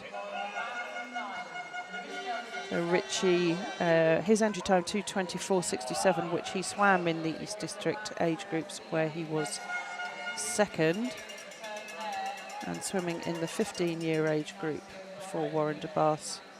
Just being caught now perhaps by lane 8, Alexander McNiven, another Warren de Baas club swimmer swimming in the 16-year age group. But still Richie Saunders at half weight, 1:08.63. So just a little bit down on the previous heat. Interesting to see the different tactics here compared with that last heat where Johnny went out so fast, and see whether these guys are a bit more even pace. Keep your eye as well on lane 7. That is Luke Jackson. He is moving up nicely. Perth City swimmer, another of the Strathallan crew. Yes, just easing his way up there, isn't he? Looks very strong. Quite a high head position for the Perth swimmer. And they're now faster than the previous heat with a good solid third 50 from Alexander. So these three, Alexander McNiven, really sort of started to motor at about 75 meters, and now, well, is he going to come under pressure? He's got, what, 10 meters to go, and he's about a meter up, but Luke Jackson coming at him now and closing with every stroke. It's going to be fairly tight. I think Alexander should hold on, and he does. Well, no time coming up, and now it does for Luke rather, about 4/10 behind. You'll see that coming up. You can see that 2:23.70 down on the bottom right there, but actually turning, will be credited with second place. 2:23.30, so in the end about 1.4 faster than the previous heat. So different ways to swim this 200 backstroke. Alexander much more back end compared with the front end that we saw from Johnny McLean in the previous heat. Yeah, and that was at lane 7 again that didn't quite get the touch. There's several different straps on the pads, and sometimes you can just miss one, depending on where it is on the wall that you touch. So on to heat number 4. Theo Sterica goes in 0, Carrick Thompson 1, Hamish Maxwell in lane 2, Adam Merrick in lane 3, Rowan Geary 4. In lane 5, Joe Carty in 6, Finley Guidici. In 7, Kai Connolly, 8, Dexter Suter, and in lane 9, Jasper Broom. Fairly even break, maybe lane 5, Joe Carty, City of Glasgow swimmer, swimming in the 17-18 year age group. Joe swam in the Scottish Summer Meet last year in this event, reached the final, and a body length or so clear of in second place. Alongside him in lane 4, Rowan Geary, Step Rock. Quite a few Step Rock swimmers here this year. Yep, Step Rock have made a lot of progress as a club, based in St Andrews in Fife, and for a lot of years back in the day, they were not really a competitive club at all. You never saw them at major competitions, but now you do. And it's great to have them as a strong force in Northeast Fife swimming. They do a lot of open water as well, don't they? And yeah, I know that I think it's Step Rock that has a master swimmer who last year, did she not break the world record? Was she from Step Rock?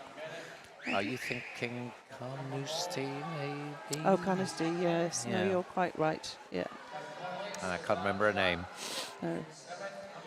But a strong swim here from Joe Carty. Yeah, to Glasgow and looking very good. Yeah, this is very impressive from Joe. 1:44.57, a 36 split there. And another second faster than the previous heat. And still looking very strong out in front. Bit of a wayward kick every now and then, I think we're seeing there. You know, small splashes and then just a big welly out there. It's just to balance the stroke, I think, as he's getting tired towards the end, but he's still looking very strong. 2:23.30 we saw in the previous heat. I think he's going to be inside that. It's not going to be by much, mind. 2:20.54 for Joe Carty. So in fact, it was 3 seconds faster. He must have really worked hard towards the end. Adam Merrick second, 2:24.68, and Finley Gudici, 2:26.95. Yeah, Joe kept his pace very nicely there in that last 50. It's a nice even pace to swim all round and a good 2-second improvement. So nice start from the Glasgow man. Here is the lineup for heat number 5. We have Dan Hay going for Forth Valley Tridents in 0, Sam Ross of Warrender in 1, Fraser van der Merlen of Sterling Swimming in 2, James Aberdeen of Bankery in 3, Edward Mills of Highland in 4, Carl Harper of South Ayrshire in 5, Lockie Bullock of Shetland in 6, Nebby Singular goes in lane 7 for Highland, 8 is Logan Wright, and 9 Sky Calbunshine. 7 perhaps just edging it early on, Nebby Singular. We always see him going out strong, the Highland swimmer. And I think we're going to see that again here. He will be first to the 50 turn. 32.32. Already has a gold medal to his name. Sky Cabunshine, Fraser van der Merlen, 2nd and 3rd. So Sky over in lane 9, Fraser in lane 2. So plenty of contenders all around the pool. Sam Ross looking pretty good in lane 1 as well. And starting to make his presence felt, Edward Mills in lane 4. But I think it's still going to be Nebby at the halfway mark, but not by much. Yeah, Highland are doing well this year. I mean, Nebby Singular, I think, is. I mean, saw him win the 50 butterfly in a super fast time. I mean, he's a big, strong boy, and I think that you know, when you've got a big, strong body, it's quite difficult to maintain the pace throughout over longer distances. But his coach is obviously encouraging him to do that, and he's still looking pretty good. Lane 1 going well, Sam Ross. Nebby Singular perhaps still has it. Yeah, Highland, an interesting team because of course the clubs in the Highlands so far apart, aren't they? From right up on the north coast of Thurso down to Inverness. So how do you maintain the sort of unity of a team across all those geography? It's quite impressive that they're able to do that. And all the way across to Loch Arbor as well. So it is an absolutely huge area. Nebby just being overtaken now. I'll talk to you a little bit about Highland in a little while, but Fraser van der Merlen with a strong back half there. I think it is going to be Fraser van der Merlen. He's paced that one very nicely. We were talking about the pacing for Joe Carty in the previous race, but Fraser done that one nicely, 2:21.61.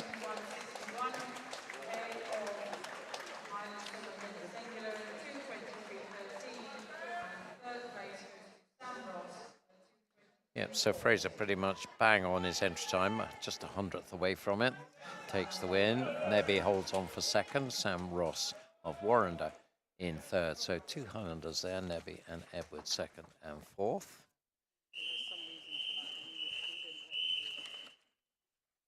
Four more heats to go. This is heat 6. And the lineup, Rory Duncan of South Ayrshire in 0. Lewis Maxwell pulls of Warrender in 1, Kyle Mossman, City of Glasgow in 2, his teammate Hugh Mowbray in 3. Angus Woods goes in lane 4 for Kintyre. Adam Hill in lane 5 for Stirling Swimming. Finley Brown of East Lothian in 6. Rowan Brown of Elgin in 7. Joseph Kane of Carnegie in 8. And Finley Bennett of South Lanarkshire in lane 9. So not too much going on in terms of differentiation. Coming down the first length. Starting to look nice though. In lane 2 is Kyle Mossman. I think he's going to be first to the 50. But in fact, quite a good lead. In fact, he really starts to get his momentum going nicely there once he settled into a stroke. 31.63 up by 0.6 from Finley Brown and Rowan Brown. So a battle of the Browns in lane 6 and 7. And lane 4 also in that mix, Angus Woods, the Kintyre swimmer. But it is Kyle Mossman who leads them, another from City of Glasgow. And he will bring them up into the halfway mark with a lead now of 2.5 meters. Kyle, second in West Districts, was 4th in this event last year. Bronze at Scottish Schools, so he's got a good record in 200 back. 2.5 seconds faster than the previous heat. Looking nicely in control of things. Still tight for second. Angus Woods and Finley Brown.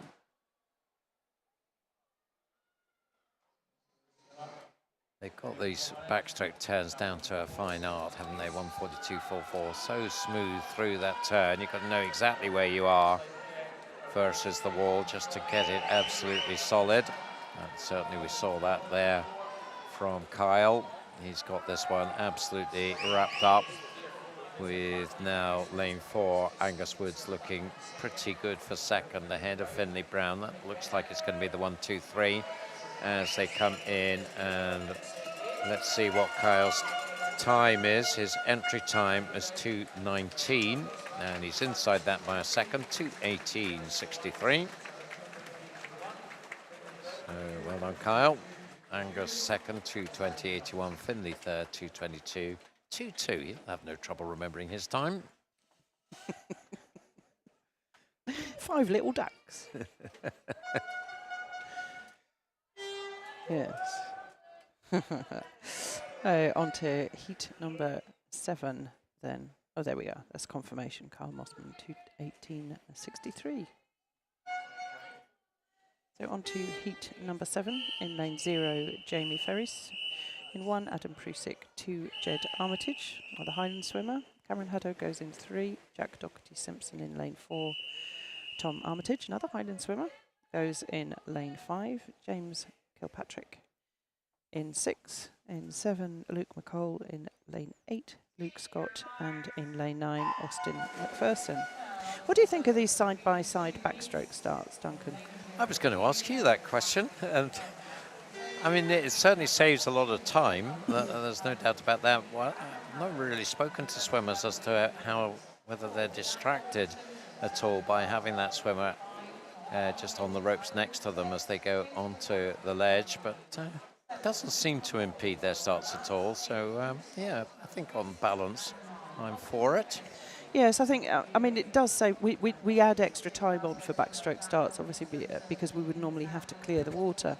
So it does add on a little bit of time. And when you've got 9 heats like this, a little bit of time for each of the heats does certainly add to it. But when you've got nice wide lanes, so the lanes here are 2.5 meters wide, I mean, people, when they're looking at this without having actually seen the pool, this pool is as wide as most pools are long. And these lanes, like I say, are 2.5 meters wide, and there is plenty of room for that. A lot of pools have only got narrow lanes, maybe 2 meters or 2.25 meters or something like that, and there probably isn't the room, particularly for these males, because some of them are quite big. Yeah, I think I agree. On balance, I'm in favour, particularly in 10-lane pools, because it takes a long time to get out of a 10-lane pool.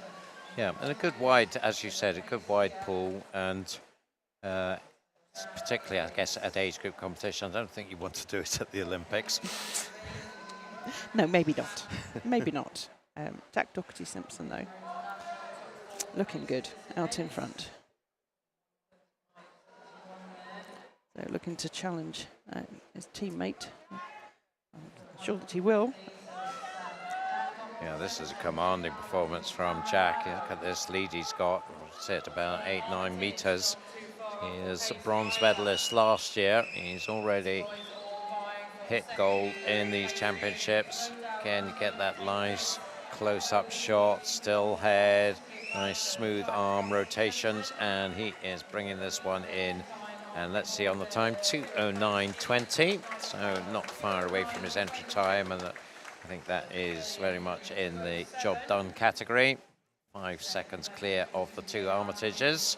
Jed just ahead of Tom by a second. So 2 more from Highland, the 2 Armitage swimmers. It's a nice swim from Jed in particular, 2:13.50 entry time for him. So he was pretty close to that. 2:14.35. Ahead of Tom. Nicely done. 2 heats to go. Yep, so that was younger brother beating older brother. I wonder how that will go down. Yeah, they're both swimming in the same age group, aren't they? So I think you wouldn't want to knock your brother out of a final, would you? Or maybe you would. I don't know. I've never been a brother. Yeah, let's not inquire about that one. Heat 8 then. Jake Ferguson goes in 0. Ruben Pearson in lane 1. In lane 2, Ethan Collins. In lane 3, Aaron Drake. In 4, Finley Bruce. Lane 5, Conan Swinney. In lane 6, Ishmael Shalaby. In 7, Max Turnbull. 8, Gregor Ross. And 9, Alex Clark. Gregor we saw in the breaststroke earlier. Is a good breaststroke swimmer. Backstroke, breaststroke, not a common combination, I don't think. No, that's right. Silver medal, I think, last night in the breaststroke. So we'll see how he goes here. But Finley Bruce has had a terrific meet, and he is looking pretty strong here. Turning in the lead, 30.27. So swims with Perth City. He is another that swims at Strathallan. Bit of a tighter race, this one, though, Duncan. I think Jack Doherty-Simpson, well, mind you, I mean, when you're looking at it now, Finley Bruce just easing away. The first 100, 102.79. Nicely done. Yeah, so pretty close to Jack's split, just a couple of tenths slower at halfway for Finley. So Finley will be looking to make his mark here. 16-year-old age group, Jack, of course, in the 17-18. So they'll be swimming in different finals tonight, but you probably put your money on another gold coming Finley's way tonight in this event.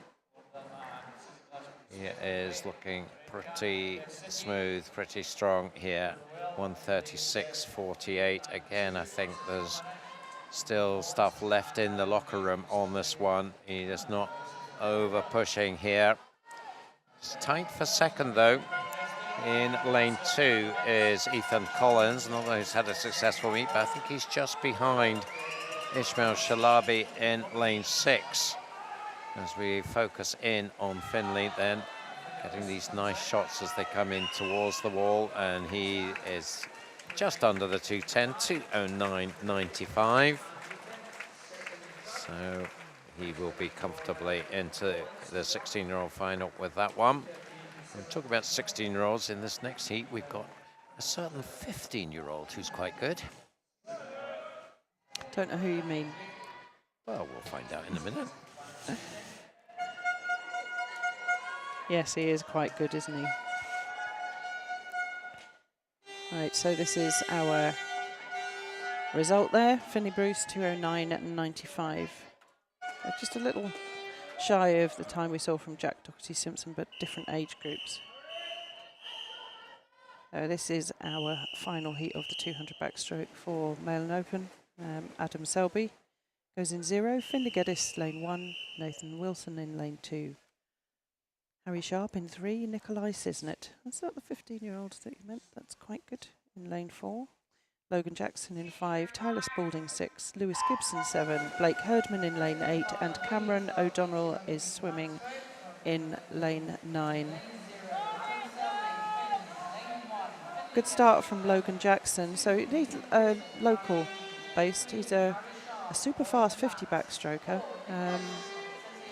but trying to extend the distance. Very decent 100 and 200 now. Working with Patrick Miley. I think a recent addition to Patrick Miley's squad here in Aberdeen, and he's taken it out there with the fastest 50 split that we've seen so far, 30.13. His mum's a very good backstroker as well. I think tendency for strokes, I don't know, is it hereditary? Well, I guess it is. Backstroke runs in the family. Harry Sharp moving up nicely as well. I mean, think of him quite often as a freestyler in the shorter distances, but showing a nice turn of speed there in that second 50. 32.3 there, a turn in 1:03.01. So Nikolai Sisnet that we were talking about in the blue cap going with him.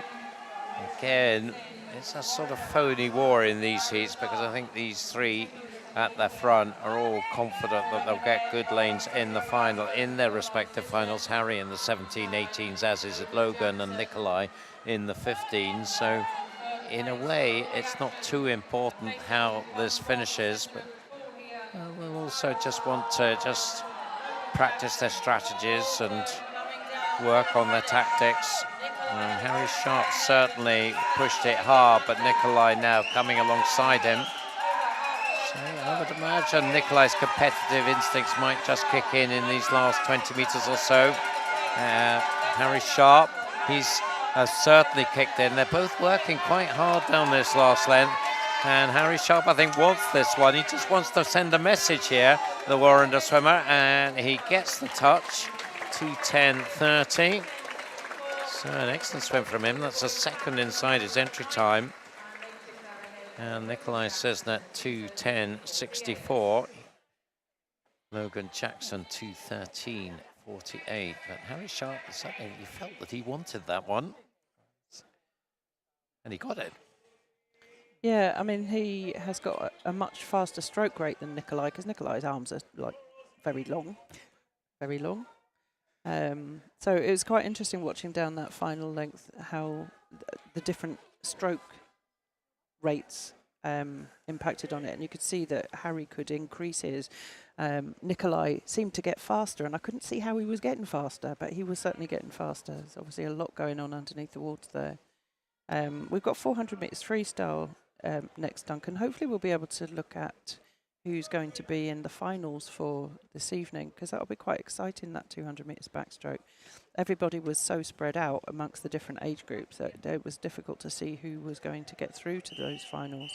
15-year-olds, I mean, Nikolai, I think we would expect to be the top ranked for that. Oh, I see, yes, he is. So, and the fastest swimmer in the 16-year age group, Finley Bruce.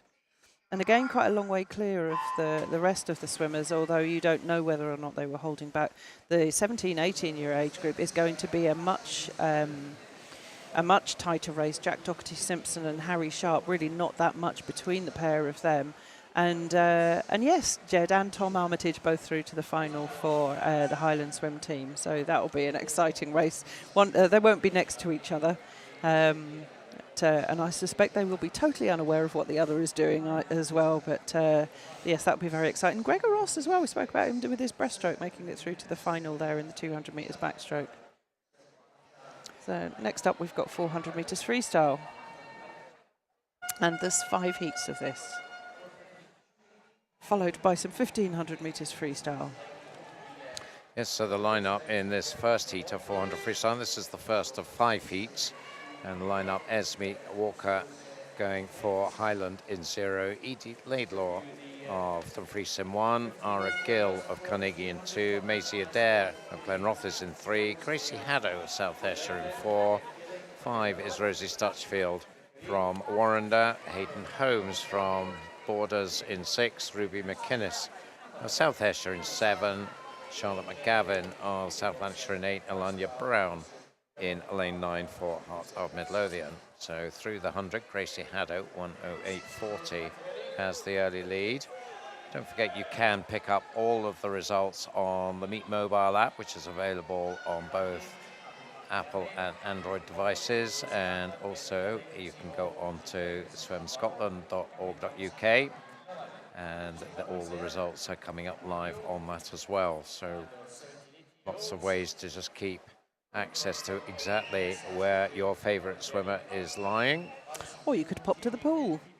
You know, You it's could. very inexpensive to come and watch all this great swimming. Yeah, we've had some good noisy crowds here this weekend, so it's been good excitement as the tension builds, particularly in the final sessions. Coming up towards 200 now, though, and it's still Gracie Haddo in lane 4, the South Ayrshire swimmer. She's had some decent results in club meets in the last few months. Win at East Lothian in January, and bronze at North Ayrshire more recently. But what can she do on the national stage?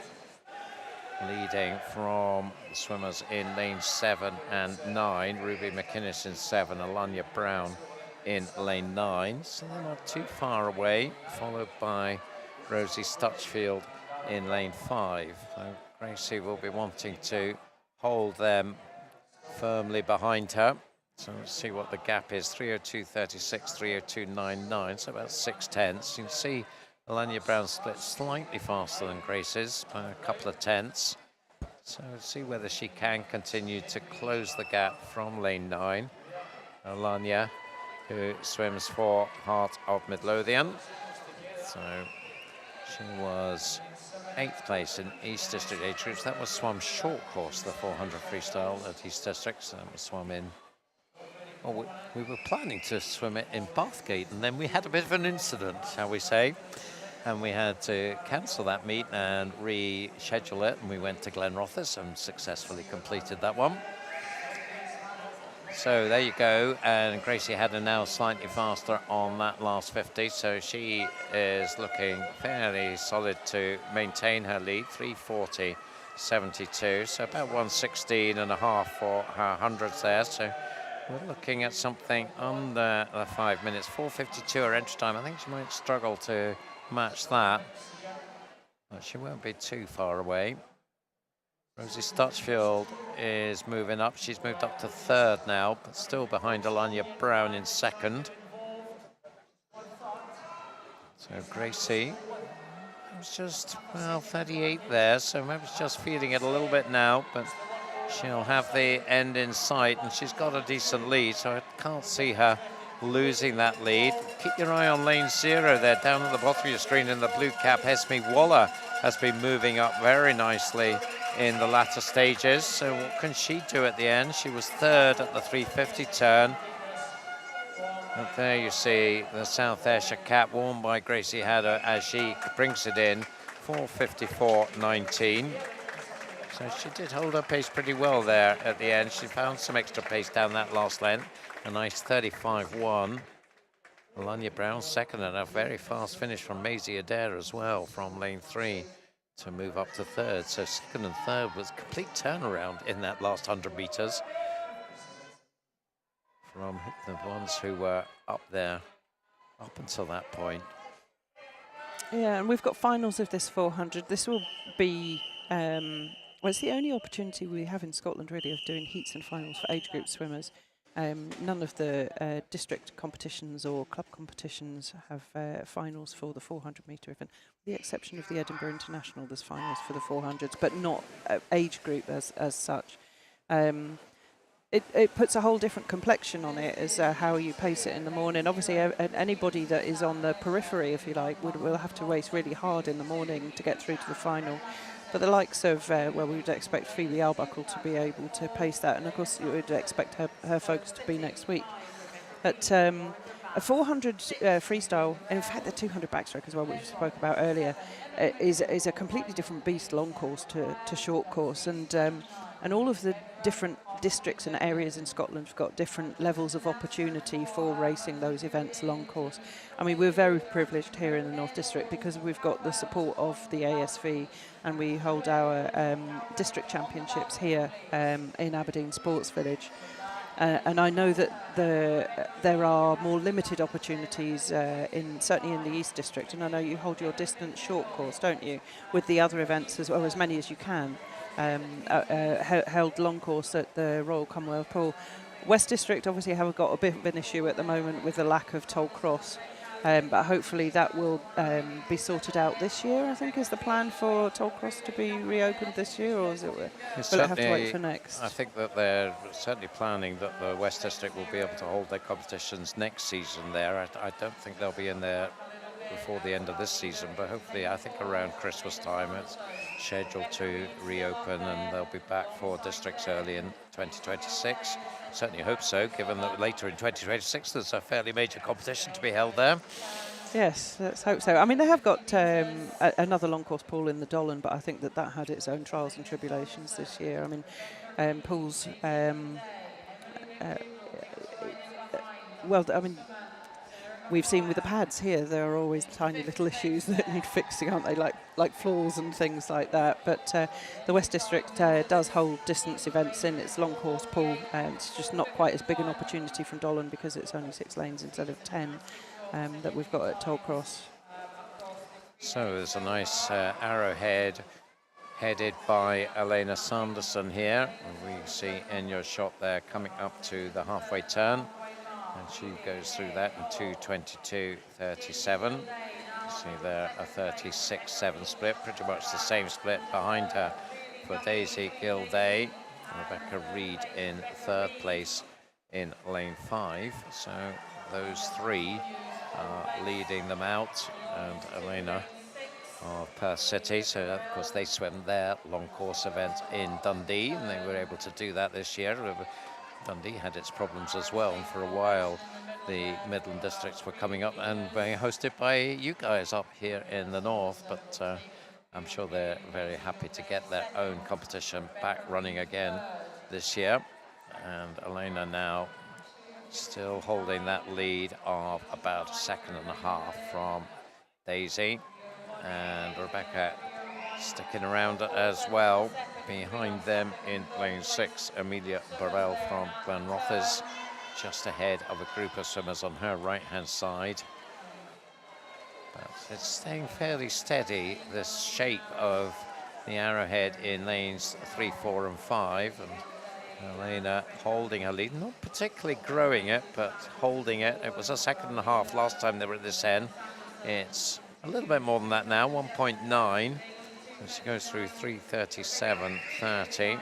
So about nearly 3.5 seconds faster than the first heat at the 300 mark. Elena did her time in Dundee at the Midland age group. She was bronze medalist up here at the end of January at Scottish Schools. And just certainly looking as though she will take this fairly comfortably. It is getting tighter behind her though for 2nd place. So Rebecca Reid now moving up. We saw that excellent butterfly from her earlier, and she's now moved into 2nd place, just ahead of Daisy Gilday, and Amelia Burrell not far away either in lane 6. So those 3 will contest for 2nd place, but none of them, I think, are going to catch our leader, Elena Sanderson. She's got about 3 meters in hand now, coming down the final end, just past those 15-meter markers. So as she goes in there, let's see whether she brings it in. Very strong finish from Amelia Burrell, absolutely storming down that last length. You see there a 33.7 from her. Couldn't quite catch Elena, but she gave it a good go. Only 0.6 behind in the end. At 4:50.56, Elena Sanderson taking the win. Amelia 2nd, and 3rd place Rebecca Reid. That was a storming finish from Amelia. I think our coach will be telling her that she perhaps could have gone a bit faster earlier. Coaches are never satisfied, we know this. It's the job. It's part of the job description. But yes, so Amelia Burrell, 15-year-old swimmer from Glenrothes, and yeah, that was a super fast finish for her. but she was getting urged on from the side. You only get 2 cyclically seeded heats in a 400 event, so we've got another deck seeded heat, and this one is very close on entry times. In lane 0, Grace Renfrew, swimming for Perth City. Lane 1, Caitlin Morton, City of Glasgow. In lane 2, Lisa McNair, Stirling Swim. Lane 3, Caitlin Frame, Forth Valley. In 4, Naomi Wilson, Warrender Baths. In lane 5, it's Erin Ferris from Cumbernauld. In 6, Maya Loyne from University of Aberdeen. Annabella Scatterty from University of Aberdeen goes in lane 7. Emma Binney, Inverclyde in lane 8. And in lane 9, Sadie Faulkner from Monifieth.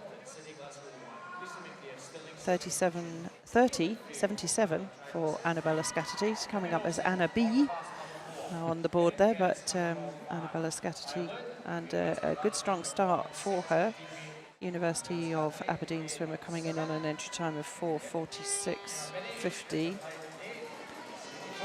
Annabella, bronze medalist at the North District age groups, and trains here at that pool, being urged on by her coaches over on the far side, and well, her advantage 3-4 meters or so, and a nice turn out there as well. Good work off the wall, 105.59 after 100 meters for Annabella Scatterty.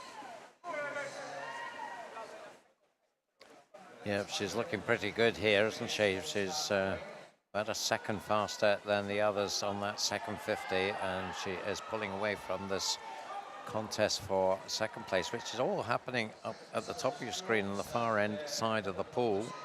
Sadie Faulkner in 9, Emma Binney beside her, and Maya Loyne in lane 6 are the 3 who are chasing in on Annabella. But Annabella, there you go, Anna B. I quite like Anna B. I think she could adopt that. Let's not try. Let's not try. But she's certainly putting in a nice, impressive first half here. She looks very smooth. You can see there's nearly no splash at all when you see her hand enter the water. Breathing to her right. I wonder if she can see her coaches, if she will breathe to the left. Oh, no, she's breathing to the right on the way back as well. But 4.5 seconds almost the advantage, and half a second faster than her closest rival over the last 50. So what's your view on breathing, in terms of breathing from one side the whole time as she is, versus going on bilateral breathing? What's my view? Yeah. I think when you coach children that you should encourage them to breathe to both sides. Not necessarily every 3, but when they've got little growing bodies and joints that aren't fully formed yet, I think that you need to balance things out as best as you can to protect them. Once they're older, I think, I mean, we'll see, the likes of Duncan Scott, who will breathe just to one side. But I like to see swimmers who are able to breathe to both, just to see what's going on in the pool. But like I say, children, encourage them to breathe to both sides. So really more from a physiological point of view than from a tactical point of view? From my perspective, I think, yes, we've got to consider the long-term impact of our sport on our swimmers. Yeah, they may need to get more oxygen in when they're older, particularly when they are adults. And they could do with their bodies what they like then.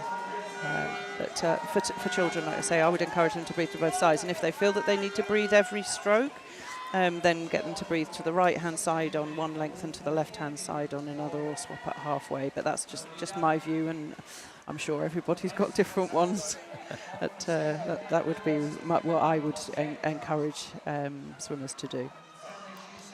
Anyway, it's certainly working, this breathing on the one side for Annabella, and she is looking very strong indeed here. 4:08 with 50 meters to go, with another 37 split there. So we're looking at something in the mid 440s. Her entry time 4:46.50. I think she got every chance of getting inside that.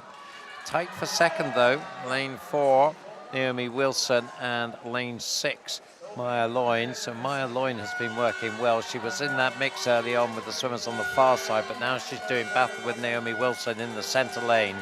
But there you see Annabella head down in those last few meters and comes in 4:45.72. So that is inside her entry time by about 3/4 of a second.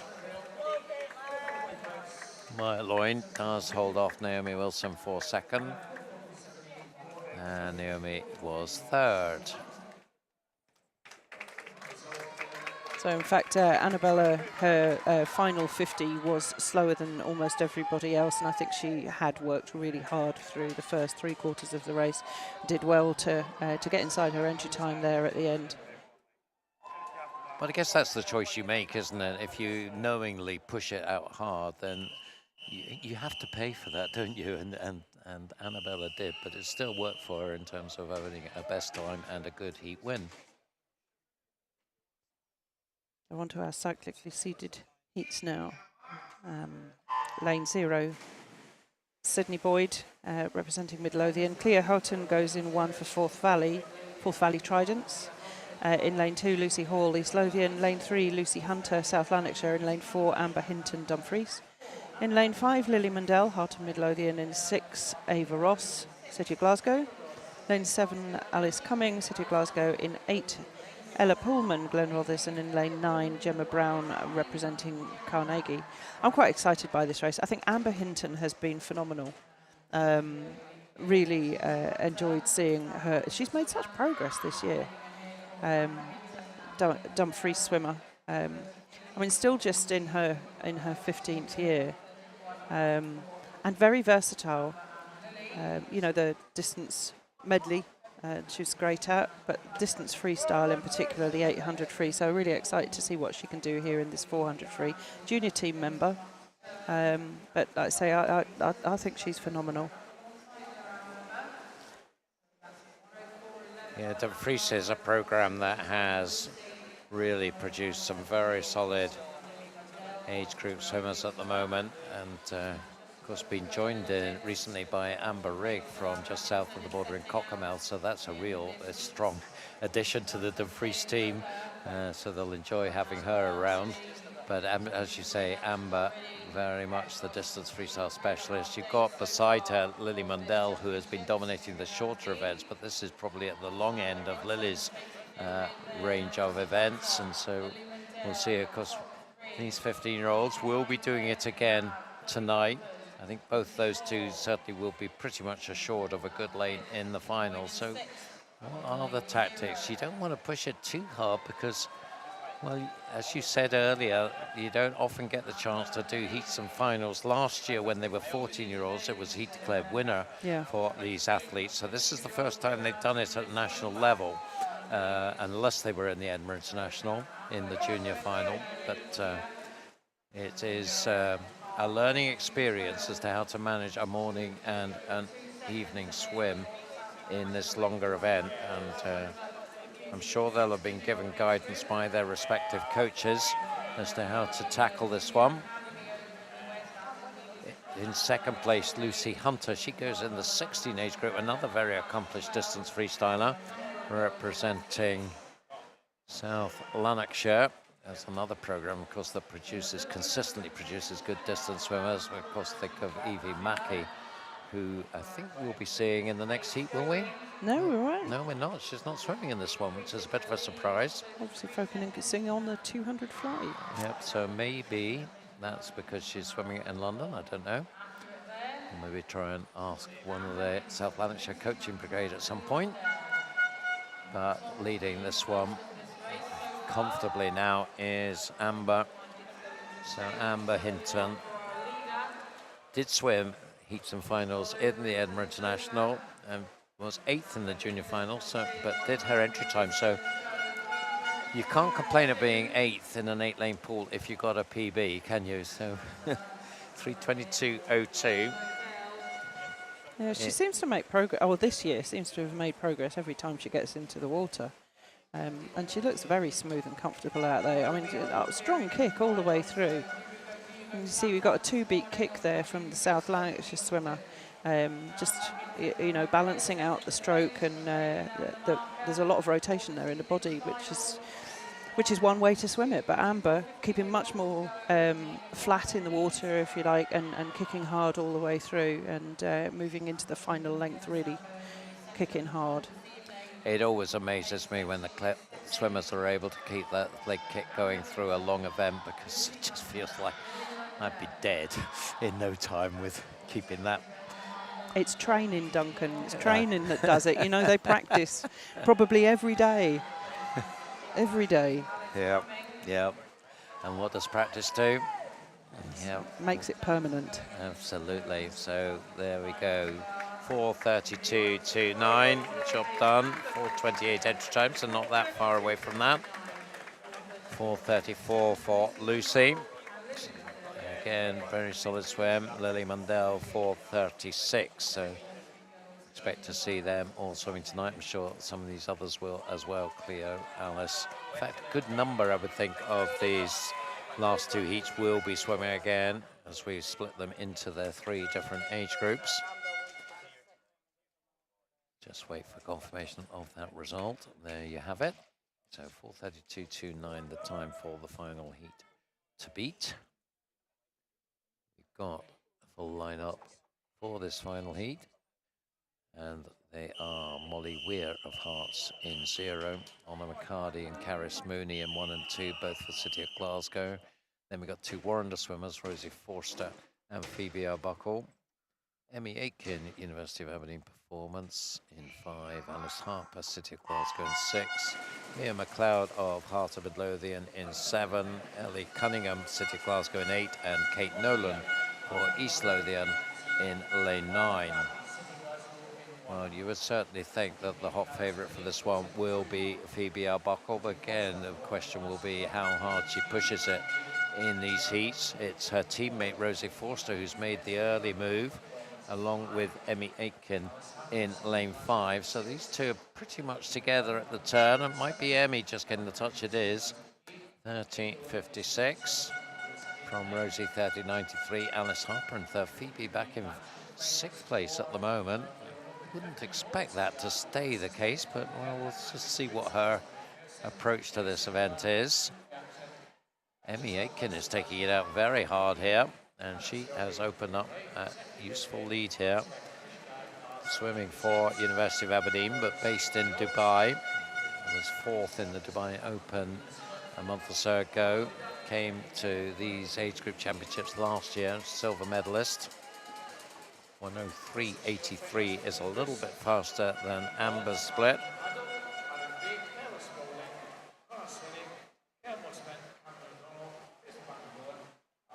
So a lead of about 3-4 meters, and then a line of, well, 5 swimmers pretty much. Lane 0, Molly Weir is up in the mix, along with Caris Mooney in 2, Rosie Forster 3, Phoebe Arbuckle in 4, and others as well. You can see there that blue cap, Alice Harper in lane 6. She's actually in 2nd place. No, joint 2nd with Rosie Forster at that turn. So will they start to eat into the Emmy Aitken lead, or are they prepared to let her go and save their powder for tonight? I mean, Emmy doesn't really need to work this hard, but I guess it just depends on what her plans are for this evening. I mean, the 200 fly, 400 free double is a pretty tough ask. I mean, there's 5 days worth of swimming, and you're obviously always going to have conflicts, and particularly when you've got a final, even for the 400 free and the 400 individual medley as well.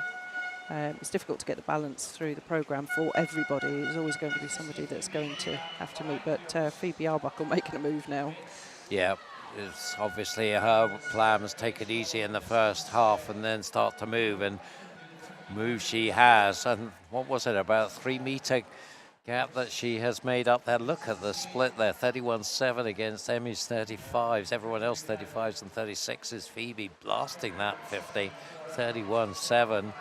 So all of a sudden, it's all changed, and Phoebe Arbuckle, the junior team member, she won that Edinburgh International Junior Final. A junior finalist last year at the British Championships as well, and certainly one of a number of really promising distance swimming talents that we have emerging in Scotland at the moment. not quite as fast in that third or sixth 50. I'm getting trouble counting my 50 meters here. Your 50 meters is Yeah, yes, them. yeah. It's funny actually, because I mean we don't tend to think necessarily of swimming as being a particularly tactical sport, but there's obviously some tactic going on in there, or rehearsal. You know, it's race strategies and practicing them. But that was quite a turn of pace that we saw from Phoebe in that previous. There she is coming back fast down again. So. Yeah, so maybe that was also part of the plan, is just to work on the final 50 as well, because you thought if she wanted to, she could just ease back here, but she's not doing that. She's pushing it pretty hard. She won't match her 4:20 or anything close, but as you said, I think that was very much rehearsal, working on different aspects of the swim. 4:28.46. The win for her. Emmy Aiken, a much more all-rounded swim there. 4:35.82 for her. Steady pace all the way through. Alice Harper with a good strong finish, a 33.9 there for her final 50 to come through and take third ahead of Caris Mooney and Rosie Forster. Interesting race, that. Be really interesting to see what happens tonight. Yes, I think I mean, it's hard to see past Amber in the 15-year-old age group and Phoebe in the 17 age group. I think the 16 one is wide open. So, yeah, it's going to be interesting. Yeah, I mean, Emmy Aitken did swim well. I think she probably would be favourite. But, yeah, it's pretty tight. Lucy Hunter in the previous heat. Yeah, yeah. I think she has more to give from what we saw there. So into the 1500s now. We have 3 heats in this. Of course, no second swim in this one. It's one and done. And the lineup for the first heat. Looks like we've got an empty lane in lane 1. So lane 2 is Lucas Innes of Fauldhouse Penguins. 3 is Lachlan Shaw of Flitwick. Fergus Reid of Geary in 4, Billy Trapp of Mount Kelly College in 5, 2 from University of Aberdeen Performance, Logan Wright in 6, Ethan Clark in 7, and Cole Murphy for City of Glasgow in lane 8. Flitwick or Flitwick? Help me out here. I don't know. Where is it? Somewhere down south, isn't it? Yes, well, there's certainly a Flitwick close to where my parents live, but I think that there is more than one Flitwick or Flitwick. Yep, so if you're watching and you anything to do with Lachlan Shaw, please let us know. We'll see how he gets on anyway, making the trip up to Aberdeen. It's lane 4. Fergus Reid, though, has the early advantage. So he's the Geary swimmer from just up the road in Inverurie. 1:04.59 for his first 100. Just the 14 more of them to do. Going nicely up in lane 8 is Cole Murphy of City of Glasgow. And then lane 6 and 7, not that far away, Logan Wright and Ethan Clark. Entry times for these guys, 17:53 up to 18:11. Splitting. Cole Murphy, in fact, got the fastest touch there, and he's moved into the lead in lane 8 with a 34.1 on that last 15. In the venue, we get very helpful colour coding on the intermediate splits, and it's green if they're faster and red if they're slower, and the only one that was green in that last 50 was Cole. So he is pushing it on pretty hard here. And he has a lead of a bit more than the body length now at the 200. 2:14.09.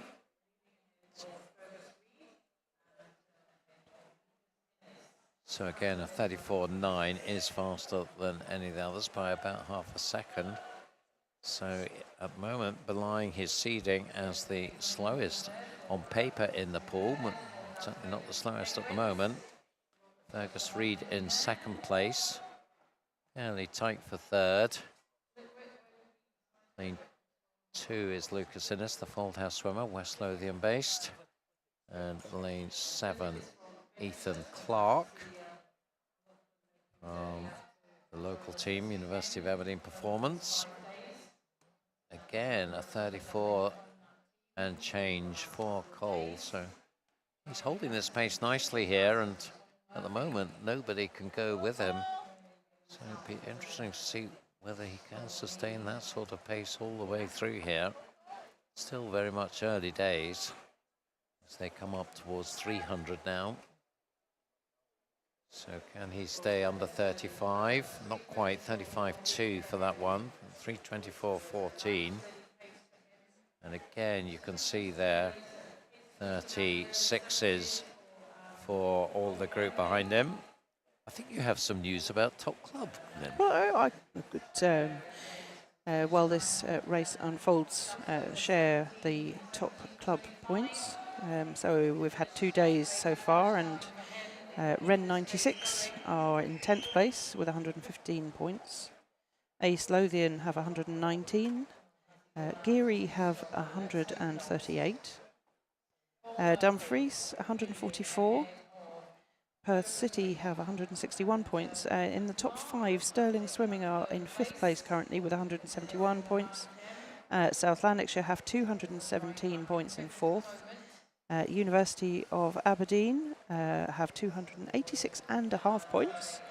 City of Glasgow are in 2nd place, so they were our winners last year, but they're in 2nd place currently this year with 388. And Warren de Bath's club are currently, after 2 days, the top club with 438.5 points. I was just having a chat with Kirsten, our marketing manager here, and we were discussing when an unassailable lead is unassailable, and it's not unassailable at all.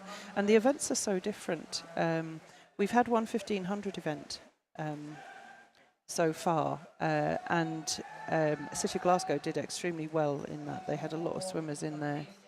And you get a lot of points for swimming these distance events because there's not that many competitors.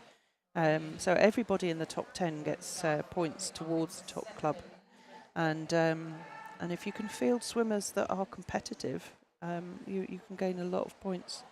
And just looking at the entries that we've got here, Warren de Baths have got quite a few swimmers in here. City of Glasgow too. So those same top clubs are the ones that are fielding swimmers in these distance events as well. But it's City of Glasgow at the moment. There's only 3 15-year-old swimmers to come in the final 2 heats.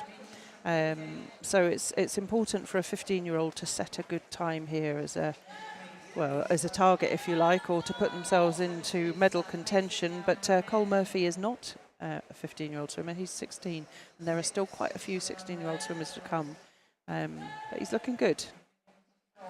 Yeah, the signs maybe they have slowed down a little bit, and that gap is staying fairly steady now. So into the second third of the contest.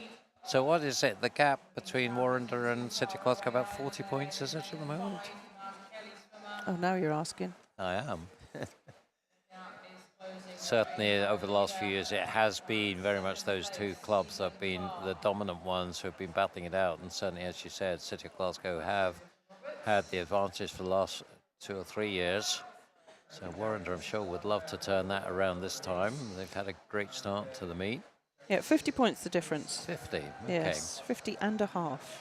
Don't forget the half. That might be critical in the end, you never know.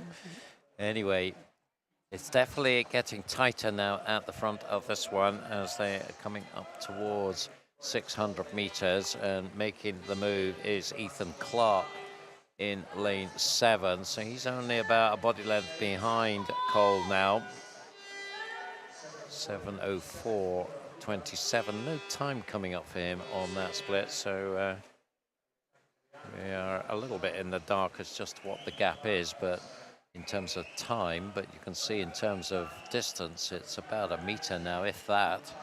And still a good race going on for third as well between the 2 in the centre lanes. Billy Trapp, who's been a regular visitor up from Mount Kelly to join us in Scottish events over the last few years. Another Scot from south of the border. Mount Kelly, of course, fantastic swimming place to go. One of a number of great swimming schools.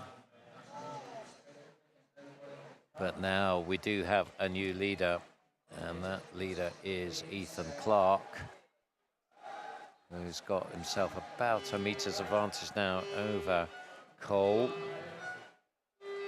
Coming up, well, in fact, more than a meter now, is a full body length up. This is 700. We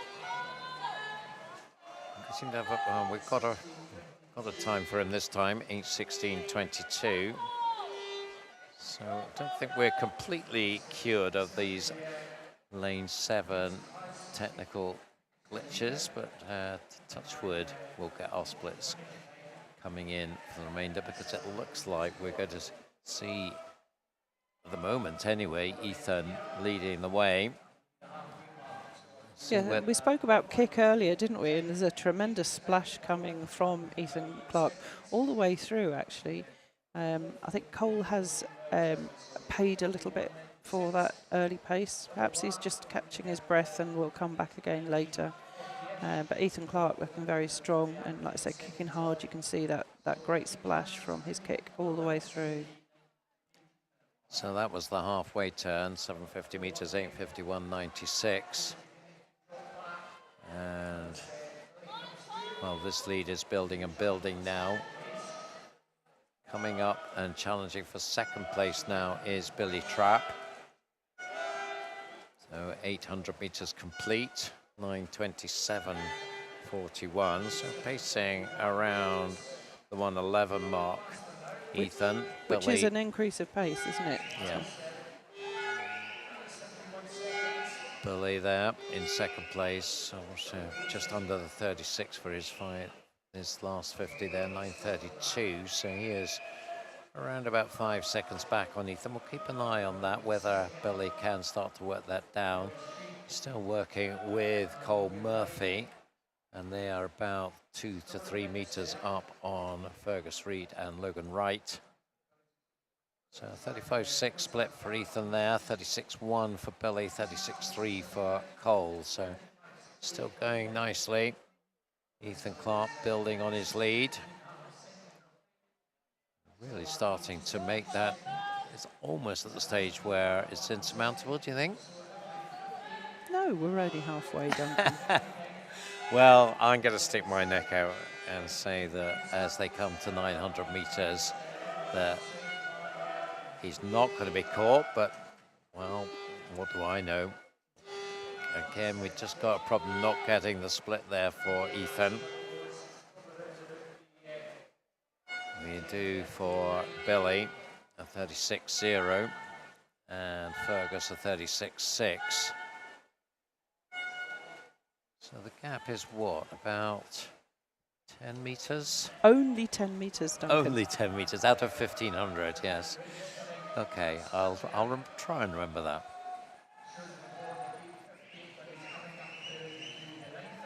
Now we are getting a split there, 11:14. So we'll see what the gap is now.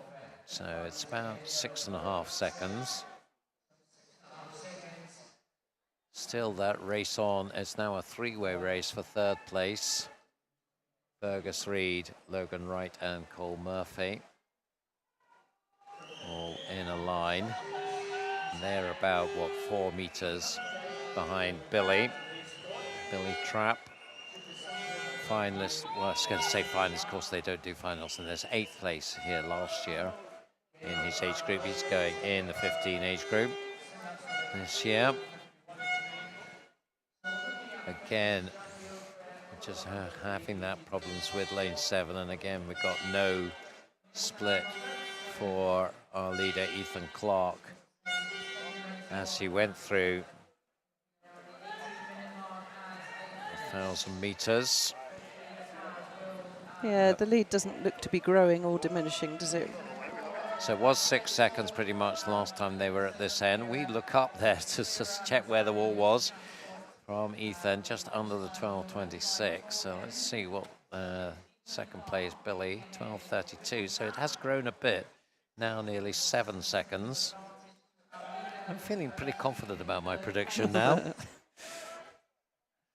Lane 4, 6 and 8 still just about in the line. Maybe Cole Murphy just dropping off a little bit from the 2 on his left-hand side. Let's see if we can get a split this time at 1100 meters. No, we can't. So it's a bit of a shame that we're not seeing our leaders split. So it's Billy, 13:08, 35:8. Logan Wright are pretty much on the same pacing. So he's moved a bit faster than Fergus in that last 50. And that's just allowed him to open up about a body length's advantage in third place. Just out of your shot at the moment as we focus in on the 2 at the front. So the gap was 7 seconds last time they were up at this end. 13:37 for Ethan. With 7 lengths to go. 13:44, so still 7 seconds. That's not really changed in that last 100. That's a second a length, Duncan, with 7 lengths to go, isn't it? Okay, so that's your target, Mr. Trapp. Yeah, it's a nice shot. Looking nice and everything under control for Ethan. He's getting some good support from the side of the pool. The horns are sounding for him. Been pretty vocal, the University of Aberdeen guys, this weekend, which is good to see that they are, they've got their mojo here, sitting in third place in the club championships and putting in a strong performance this year, the home team, as it were.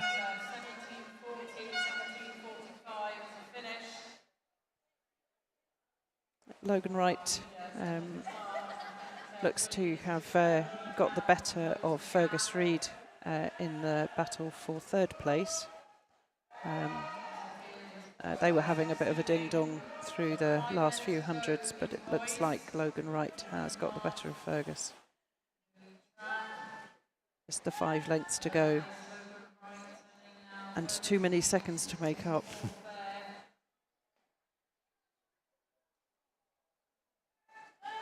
Oh, we were talking about silent letters, weren't we, with Flitwick or Flitwick. My mum was very friendly with a Chinese lady who, and my mum's a Geordie. She's from the northeast of England, and this Chinese friend of hers said, "Now I know you're fond of your silent letters. This place, Alnwick, is it Alnwick or Anwick? Which one is silent?" And my mum says, both. It's Annick. But, yes, you can see how.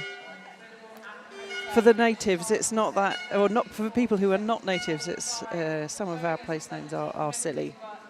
Mind you, we've got really silly names up here in the northeast of Scotland. Strawn and Fingin.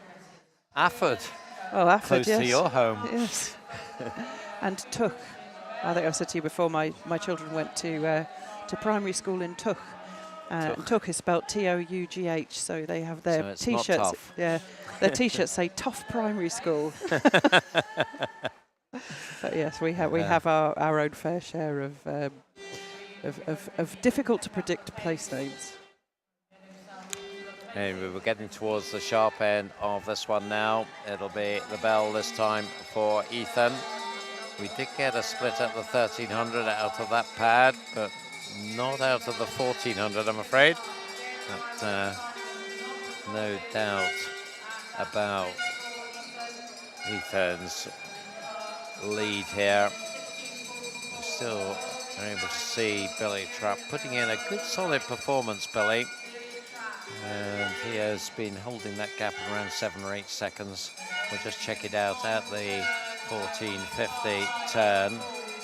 And that'll give us also an idea about what we're going to see from Ethan in terms of finish time. 17:11, so if he comes back in, 35 or something, he'll be about 17:46 or thereabout. His entry time is 18:04, so he's going to take a good chunk of time off that. Billy Trapp was entered 17:58, so hopefully he can be in or around that time as well. That This has been a really nice swim from Ethan, and coming in to the last couple of meters, and he comes in 17:45.11, so very nicely done. That's a big improvement on his entry time, nearly 20 seconds. Billy 17:53.88, so that's a 4.5 second improvement for him. It was Logan Wright in for third, 18:02. And that is also a slight improvement, about a second. Fergus Reid, 18:07. 18:16 for Cole. He would perhaps just maybe regret that very fast start that he had, but a good solid swim from lane 8. 18:17 for Lucas. As we see our final swimmer, our Aquatic swimmer, coming in. They've got a nice distinctive cap, haven't they? Nice dolphin on it, is it? Aquatic dolphins, are they not? Are they? Right, okay. And here he comes, 18:52.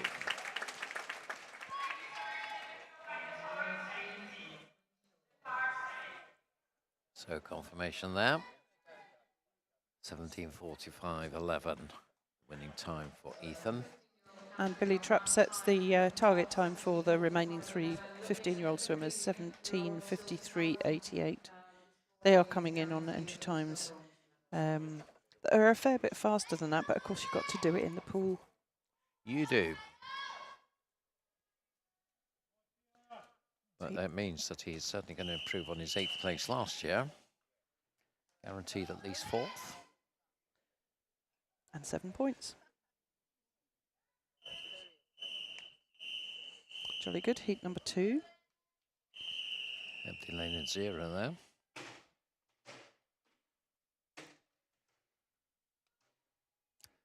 So the line-up in lane 1 is Lewis Nelson for South Lanarkshire. 2 is Tom Armitage of Highland. 3, Taylor Sinclair of Elgin. 4, Blake Herbman of Inverclyde. 5, Keir Stormonth of Hearts. 6, Alex Clark from Dulwich College in Singapore. 7 is Andrew Patterson of City of Glasgow. Kyle Connolly of South Lanarkshire in 8, and Cooper Sloss of Round 96 in 9.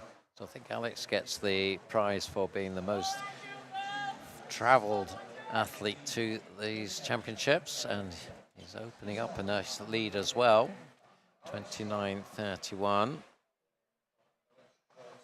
He is a Scot, and we're looking to show us what he can do here. Imagine he gets some very good training facilities in Singapore.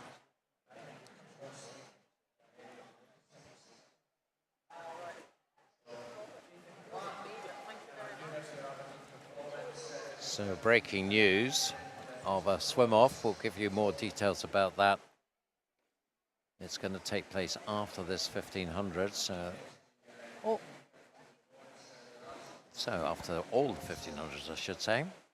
So that will take place. We'll find out the details of that in due course. But it is here, Alex Clark, 1:02.05 was the split at the 100, which is 2.5 seconds faster than the first heat. So nice opening pace.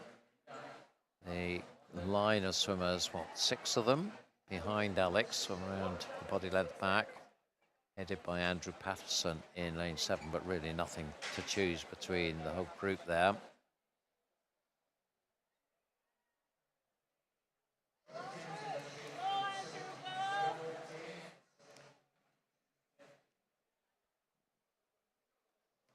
Alex Clark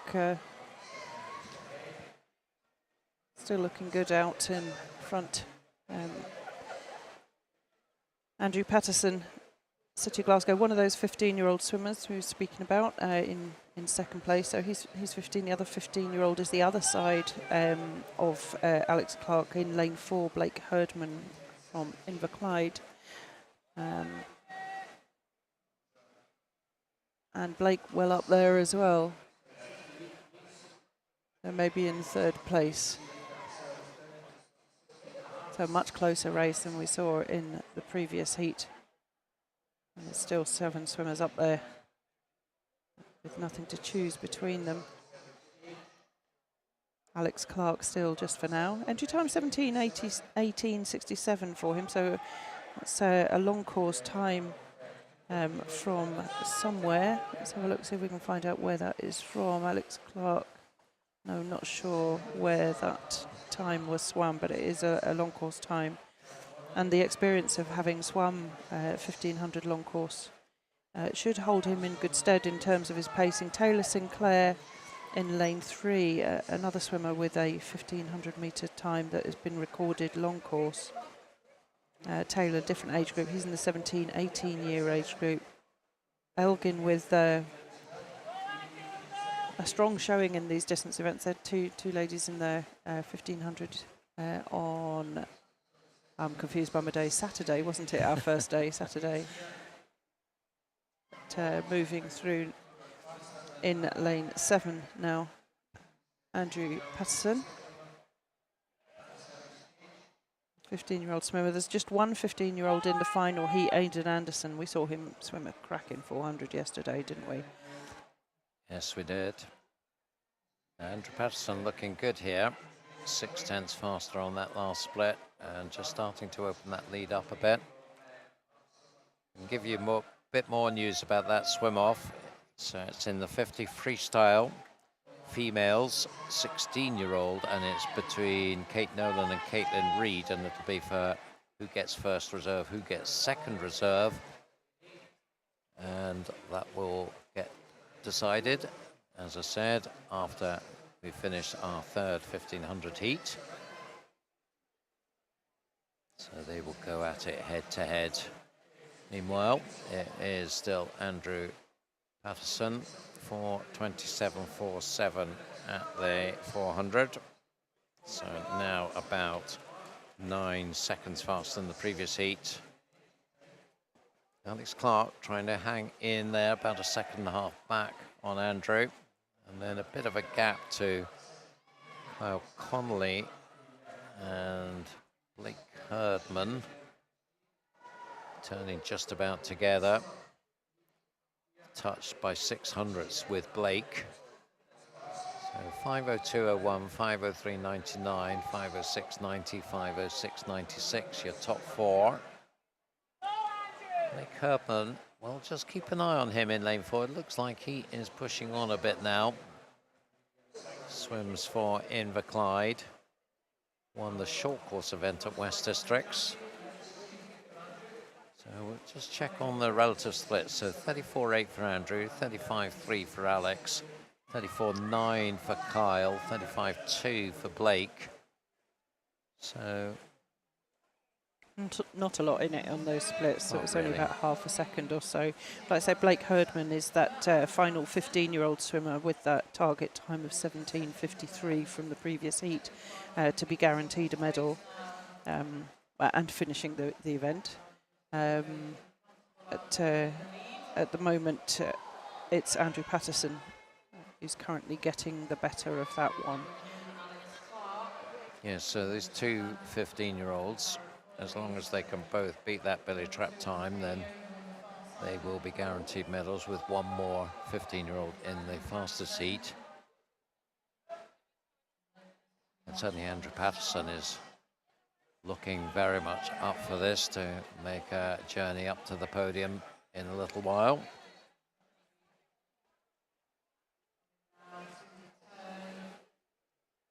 So up to 600 meters, he goes through 6:40, 6:30. And you can see 34.6 is faster than anybody else by around 3/10. It is, well, still Alex Clark in second place, but the swimmers who are not that far behind him, Carl Conley sticking in there very nicely in lane 8, and then the two in the centre lane side by side, Blake Herdman and Keir Stormonth. Andrew Patterson now, and again picked up half a second on Alex and 3/10 on Kyle on that last 50, so steadily building his lead here. This will be coming up to 700 meters now, so very much in the middle section of this race now.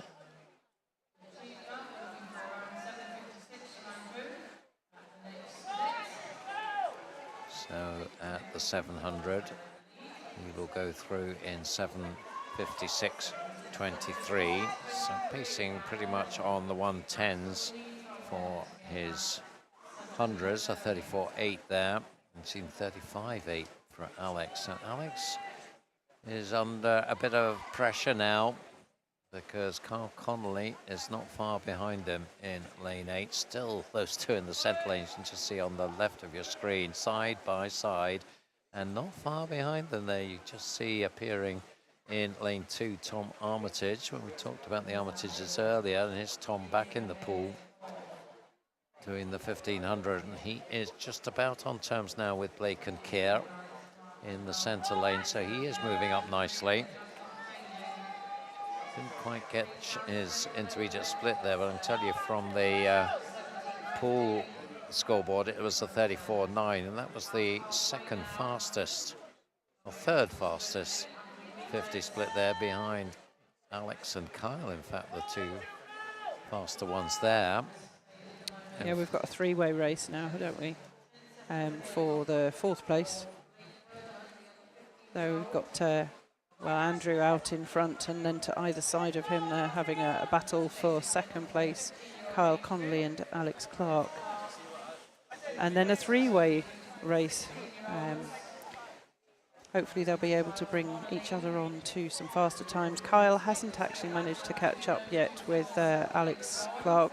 Every length he looks as though he's going to, perhaps Alex getting the better off the wall, but Kyle Connolly perhaps quicker through the lengths. Yeah, let's have a look at that as they go through this wall. Let's see, so Alex going in about a body length up and coming out, well, much the same really on that one. But certainly it's a good contest between these two, and as we said, a good 3-way contest behind them. You can just see on the right of your screen, just staying in shot.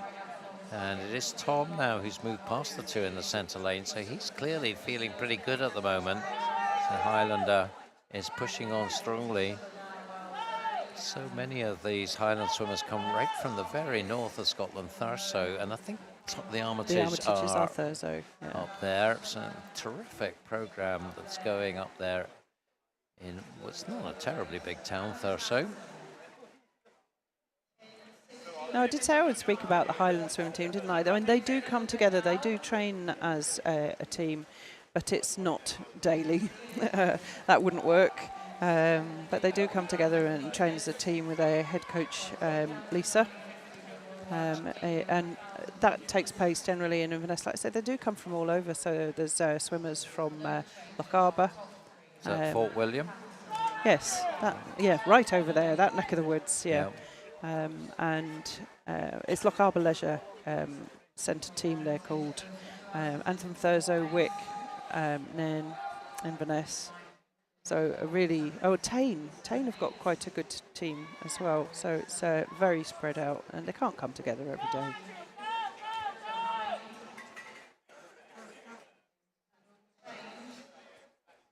Alex Clark still holding his own. Yeah, so just checking on the gap between Andrew and Alex, actually, it's only 4 seconds, and you see they're pacing pretty much the same pace there, so could he come back at Andrew here? And the fastest split from Tom Armitage. There's just under 10 lengths to go. And Tom Armitage, like I say, the fastest split from him, but not enough to eat into that lead, I don't think. Keep an eye on the different gaps though. So that's 12.02. Alex 12.05. He definitely is coming back at Andrew. A 35.0 as well in 3rd place for Kyle Connolly, and a 35.0 for Tom Armitage. So not too much change in 2nd, 3rd and 4th, but 1st and 2nd, the gap is gradually closing here. So are we going to have a tight finish? Well, you never know. Does that look like a tired swimmer? A swimmer who will be, I think, a very determined swimmer not to let this slip. 12:37.46. He's holding those 35s pretty steadily. I think it's Alex has maybe picked up the pace rather than Andrew slipping, or maybe slipped a little bit, but not much. But the gap is definitely closing. That's quite an interesting way to do it. When he went out hard, Alex, and then it seemed to lose it a bit in the middle section, but now he's coming roaring back. In fact, he's really roaring back now. 35.4 and a 34.3, so a second taken out of that lead just in that 50 meters. Andrew surely will be aware of this. Can he respond?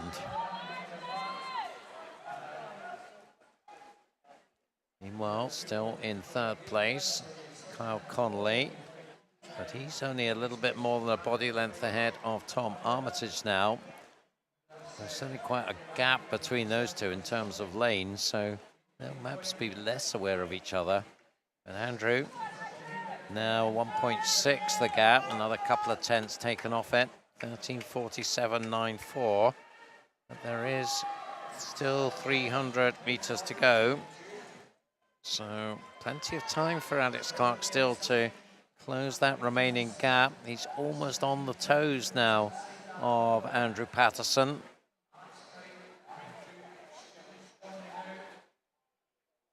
So it, I think, is going to be a head-to-head between these two, and it should be a good race for third as well. I can't see the third and fourth place swimmers catching these two. They're going to decide it between them, and again the gap, another 6 tenths taken off it. It's down to a second now. Can Andrew pick it up in the last 200 and change? Or will Alex move past him? Alex clearly feeling pretty good, looking pretty confident, you would think now. He's side by side pretty much with Andrew now. The two of them looking at each other as they breathe, and for the first time for a long time, it's Alex Clark back in the lead now. 14:58.45, up by 16 hundredths. So what have the two of them got left in this final 200 meters of the 15? Can Andrew pick it up? Has he got something up his sleeve to bring to bear? Meanwhile, that race for third, it looks like Tom has moved ahead of Kyle. So he is going very nicely in the second half of this race. And Alex Clark then, 150 to go. He's up by 7 tenths now. Andrew cannot afford to let this gap grow. He needs to find something as we come down towards the bell turn. He needs to stay in touch and rely on a final sprint to bring it home. There you can see on the right of your screen, Tom Armitage now has more than a body length on Kyle Connolly. He's not going to catch the leading two as they take the bell, but it's Alex Clark who has the advantage. 16:07.28 plays 16:08.71. He's got the gap up to nearly a second and a half. Can Andrew find a sprint? It's not looking too likely. Alex Clark is the one who's got the momentum here. This has been a very interesting race from Alex. He didn't panic when Andrew went away. Andrew had quite a big lead, and Alex just gradually clawed that back and then moved past with 200 to go. And through the final turn, he is up by 2 seconds. So it looks like he has got this one. Let's have a chance to just check on the time. 17:18 is Alex pace. So he's should be inside that by a few seconds. Bringing it down now. Past the 15 markers, 10 to go. Alex Clark. We are seeing a bit of a push from Andrew, but he won't quite get there, although he is closing fast. But it is. Alex takes it 17:14.96. Andrew 17:16.54. Both of them inside their entry time, particularly Andrew, who's entered on a 17:29, so that's a nice improvement for him. Both of them will be on the podium. 17:22.43 from Tom, that's also inside his entry time. 17:28 from Kyle. That's a big improvement as well. 12 plus seconds. Keir Stormont 17:36. So some excellent racing. That was a fascinating race to commentate on. It was. It'll be really interesting to look back on those splits. So Blake Herdman there coming through into 6th place, so he will be the bronze medalist in the 1500 free. Well, it depends obviously on what happens in the final heat, but he is guaranteed a medal. But yes, it'll be really interesting to look back on the splits there, because I thought Alex Clark's race was, well, it was obviously the outside 500s that he worked particularly hard on. Which isn't an unusual strategy, but it was very evident in the pool, wasn't it? Because I think that Andrew Patterson's race was much more balanced, if you know what I mean. So one more heat to go. And we've got two 16-year-olds in this one 15-year-old, and all the others in the 17-18 age group. There's your full lineup. Ines Gow of Geary in 0, Lewis Gow of Tiverton in 1, Connor Aspinall of East Lothian in 2, Aidan Anderson in 3, representing University of Aberdeen Performance, Callum Sinclair of Warrender in 4, Toby Bullock of Midlothian in 5, Aidan Bruce Aberdeen in 6, James Boddy of Geary in 7, Aaron Drake of Warrender in 8, and Thomas Traynor, South Lanarkshire, in lane 9. So just to mark your card, the 15-year-old is Aidan Anderson. He's had a terrific meet so far. The 16-year-olds are Connor Aspinall in lane 2 and Thomas Traynor. No, not Thomas Traynor, Aaron Drake in lane 8. And the others are all in the 17-18s. Yeah, and it was a cracking 400 free that we saw from Aidan Anderson yesterday.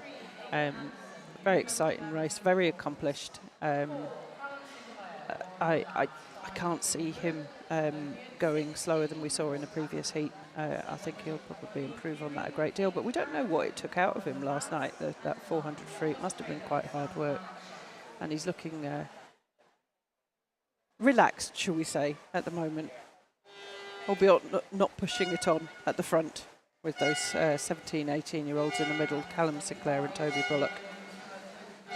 So what would your tactics be? And you know, you're the youngest swimmer in this heat. You've got an idea now of what you need to do to pick up the gold. Are you going to really go for it? Or are you going to just do what is required? Well, I don't know. We'll find out, I guess. Just over the minute, Toby Bullock for the 100 takes them through. He's having a good solid meet, and this should be a good 17-18 contest. You would certainly think that there's some good contenders here. Toby will be one of them. Callum Sinclair, another one, winner in the 200 fly. James Boddy has been very solid all the way through. Aidan Bruce as well, you would expect to be there or thereabouts. The two 16-year-olds know each other well, having battled against each other in the East for a good few years. Connor Aspinall of East Lothian and Aaron Drake of Warrender. And we saw Connor Aspinall leading in his 400 freestyle last night for most of the race, and then just got pipped at the post by Finlay Bruce down the last length. So he'll certainly looking like he's going out very steadily at the moment, and is behind Aaron Drake at the moment. Early days, but at the front it's the 17, 18-year-olds, and leading the way in lane 6 now is Aidan Bruce. No, it's not. It's lane 7. My apologies. James Boddy. Yeah. So, like I said, we noted during the 100 breaststroke about James Boddy, and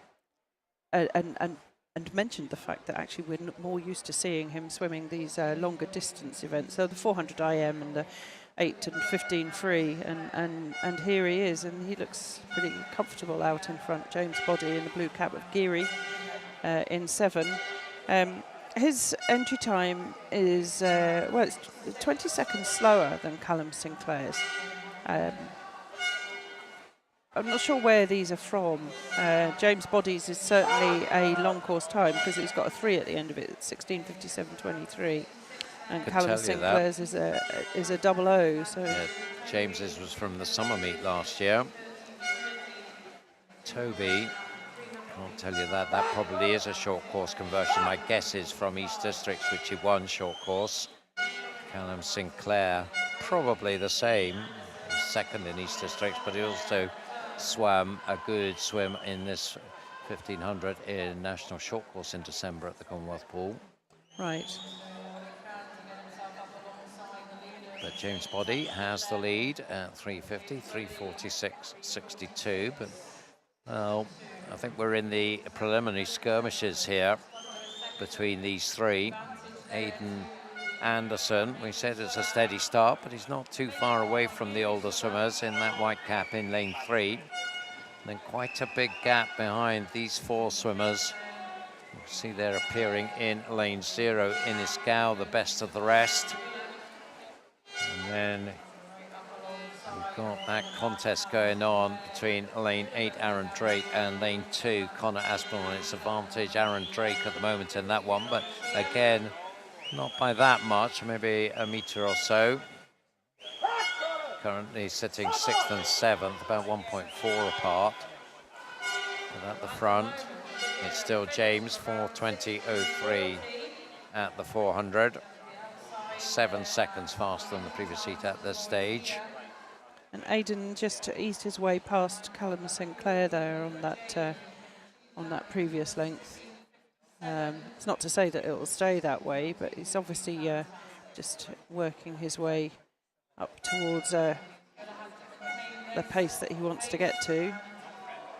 But James Body, well, it looks pretty good out there in first place just now. Yeah, but I certainly wouldn't discount Toby Bullock in lane 5. He's certainly tracking him, and the Midlothian swimmer has shown some good form this season.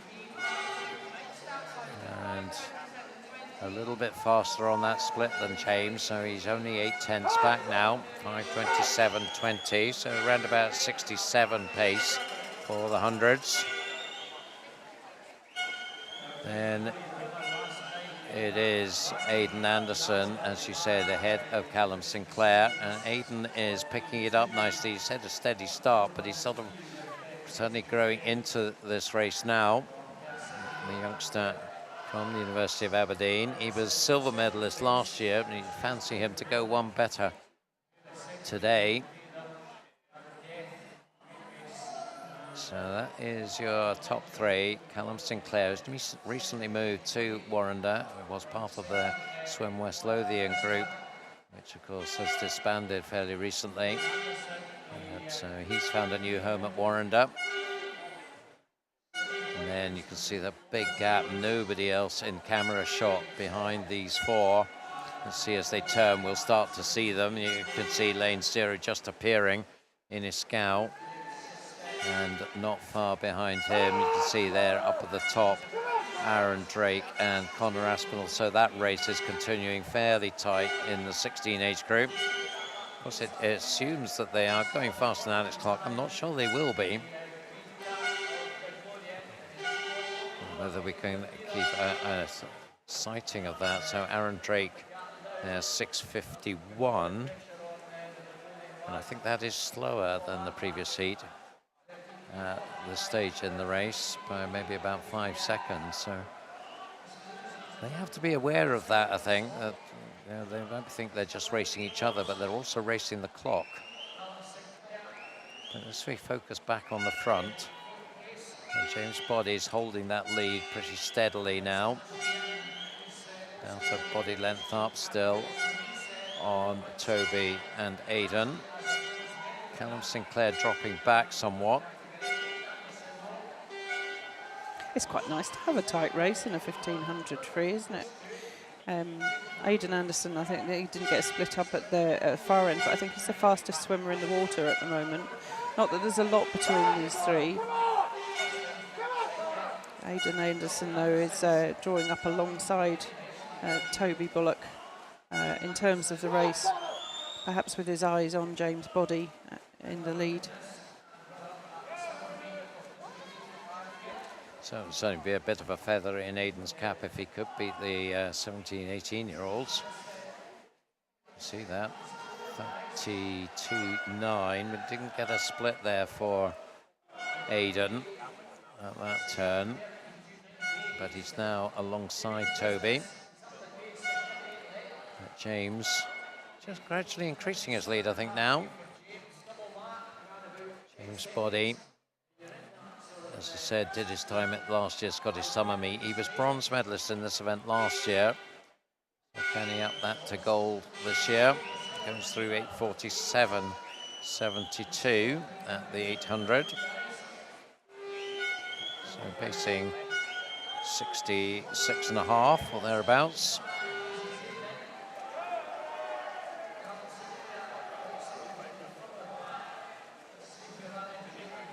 He's not known for fading. The Geary program has produced some good distance swimmers over the years, and James firmly in that tradition. 33.6 there, so you can see a couple of tenths faster than Toby that time, so lead up to 2.5 seconds now. Still not getting those splits for Aidan at that end of the pool. But he's now just edged into second now in this race, so he's clearly feeling pretty good in the way things are going.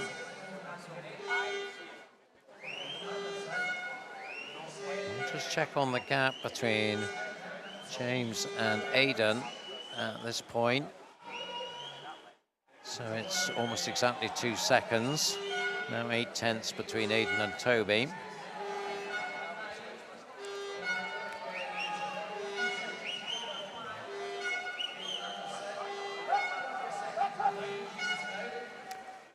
Just going back to the 16-year-olds, there's been a change. Conor Aspinall now has gone past Aaron Drake.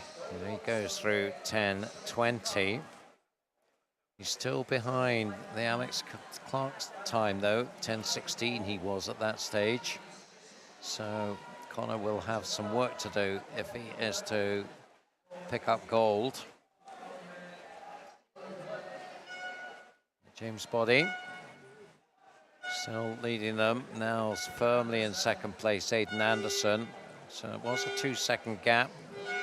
Just check what it is as they come down towards 1,000 meters. 11:02.74, 11:03.88, so it's shrunk a bit, 1.6. 11:05 for Toby, so he's now 3 seconds back on James. In a way, it doesn't really matter where Aidan is as far as Toby is concerned. It's the gap between him and James he needs to worry about.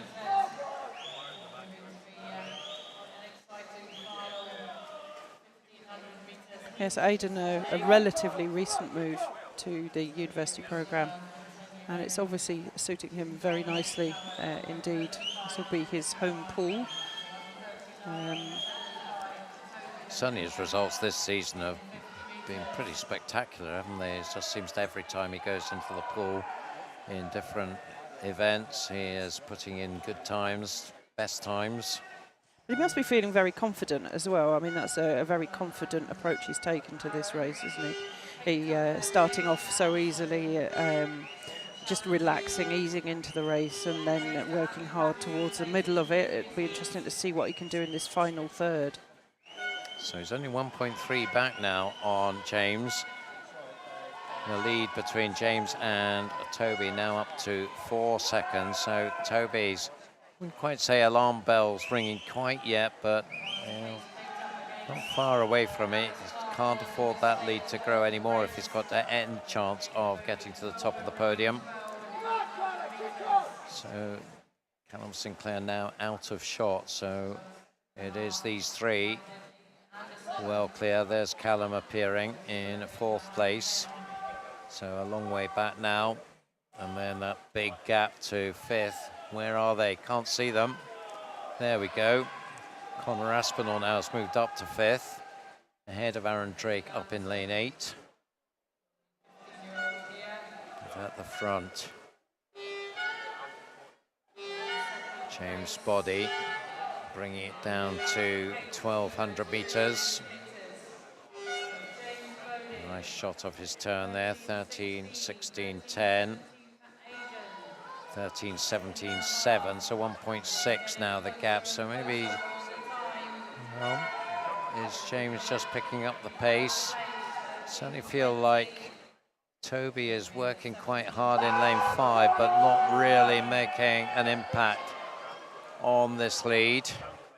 So maybe he's going to have to settle for silver in the 17-18 age group. Aidan, I think, has the gold almost round his neck now.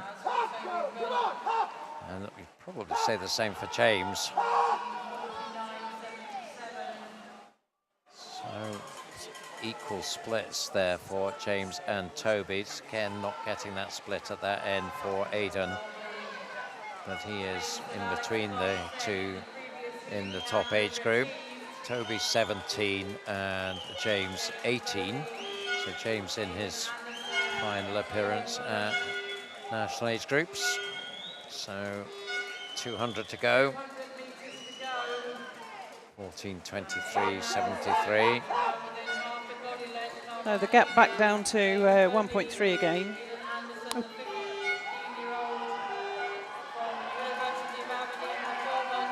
It does look to be shrinking to me.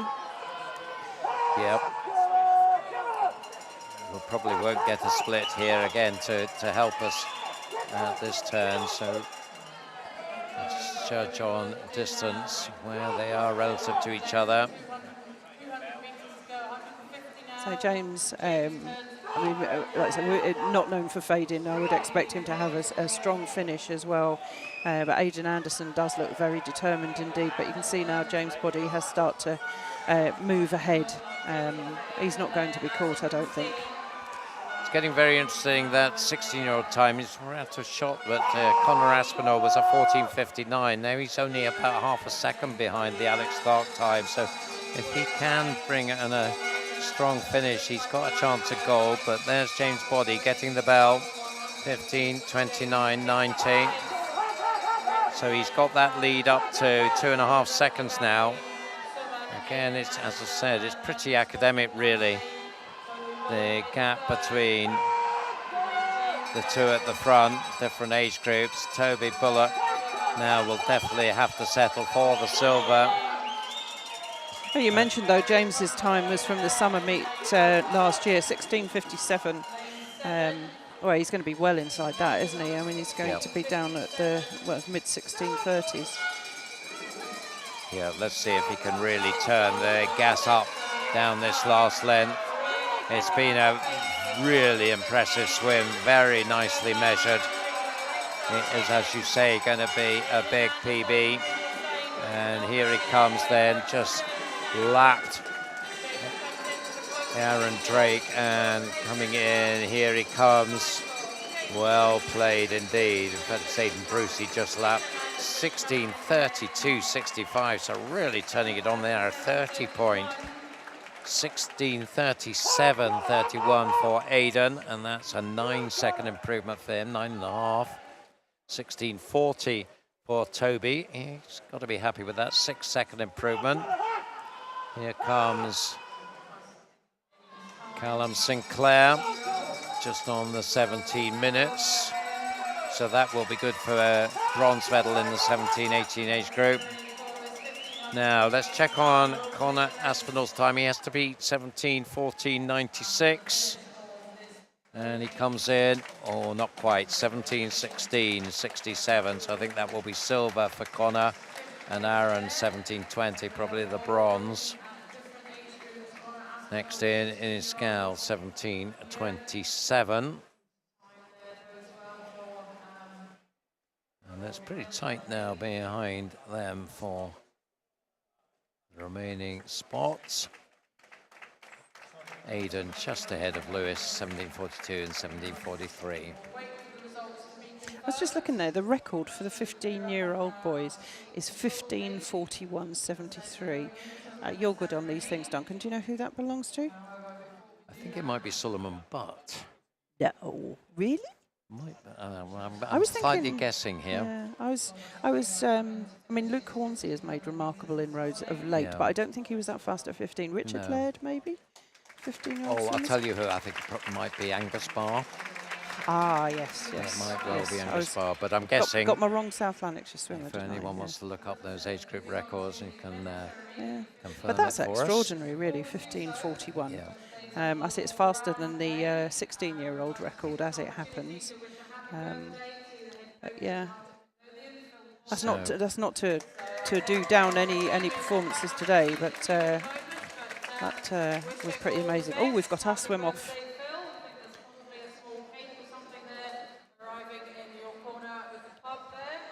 So the eyes in the pool are all turning towards the turn end now, where we've got our swim off swimmers.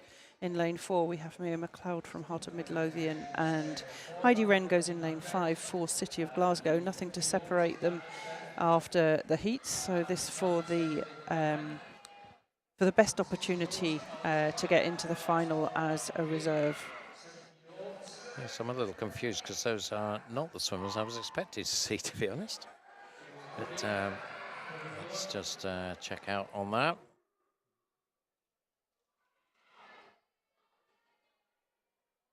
But that is Heidi Wren.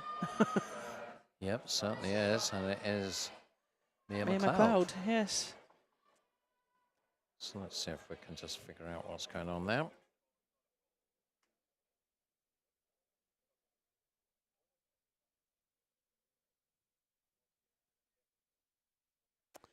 It's all gone quiet.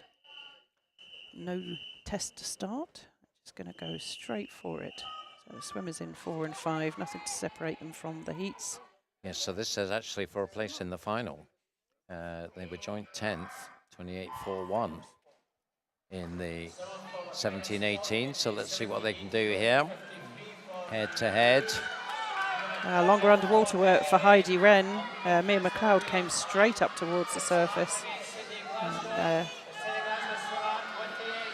very straight arm action there on the left-hand side from Heidi Wren. Fast turnover, but there's nothing in it as we come in towards the finish there.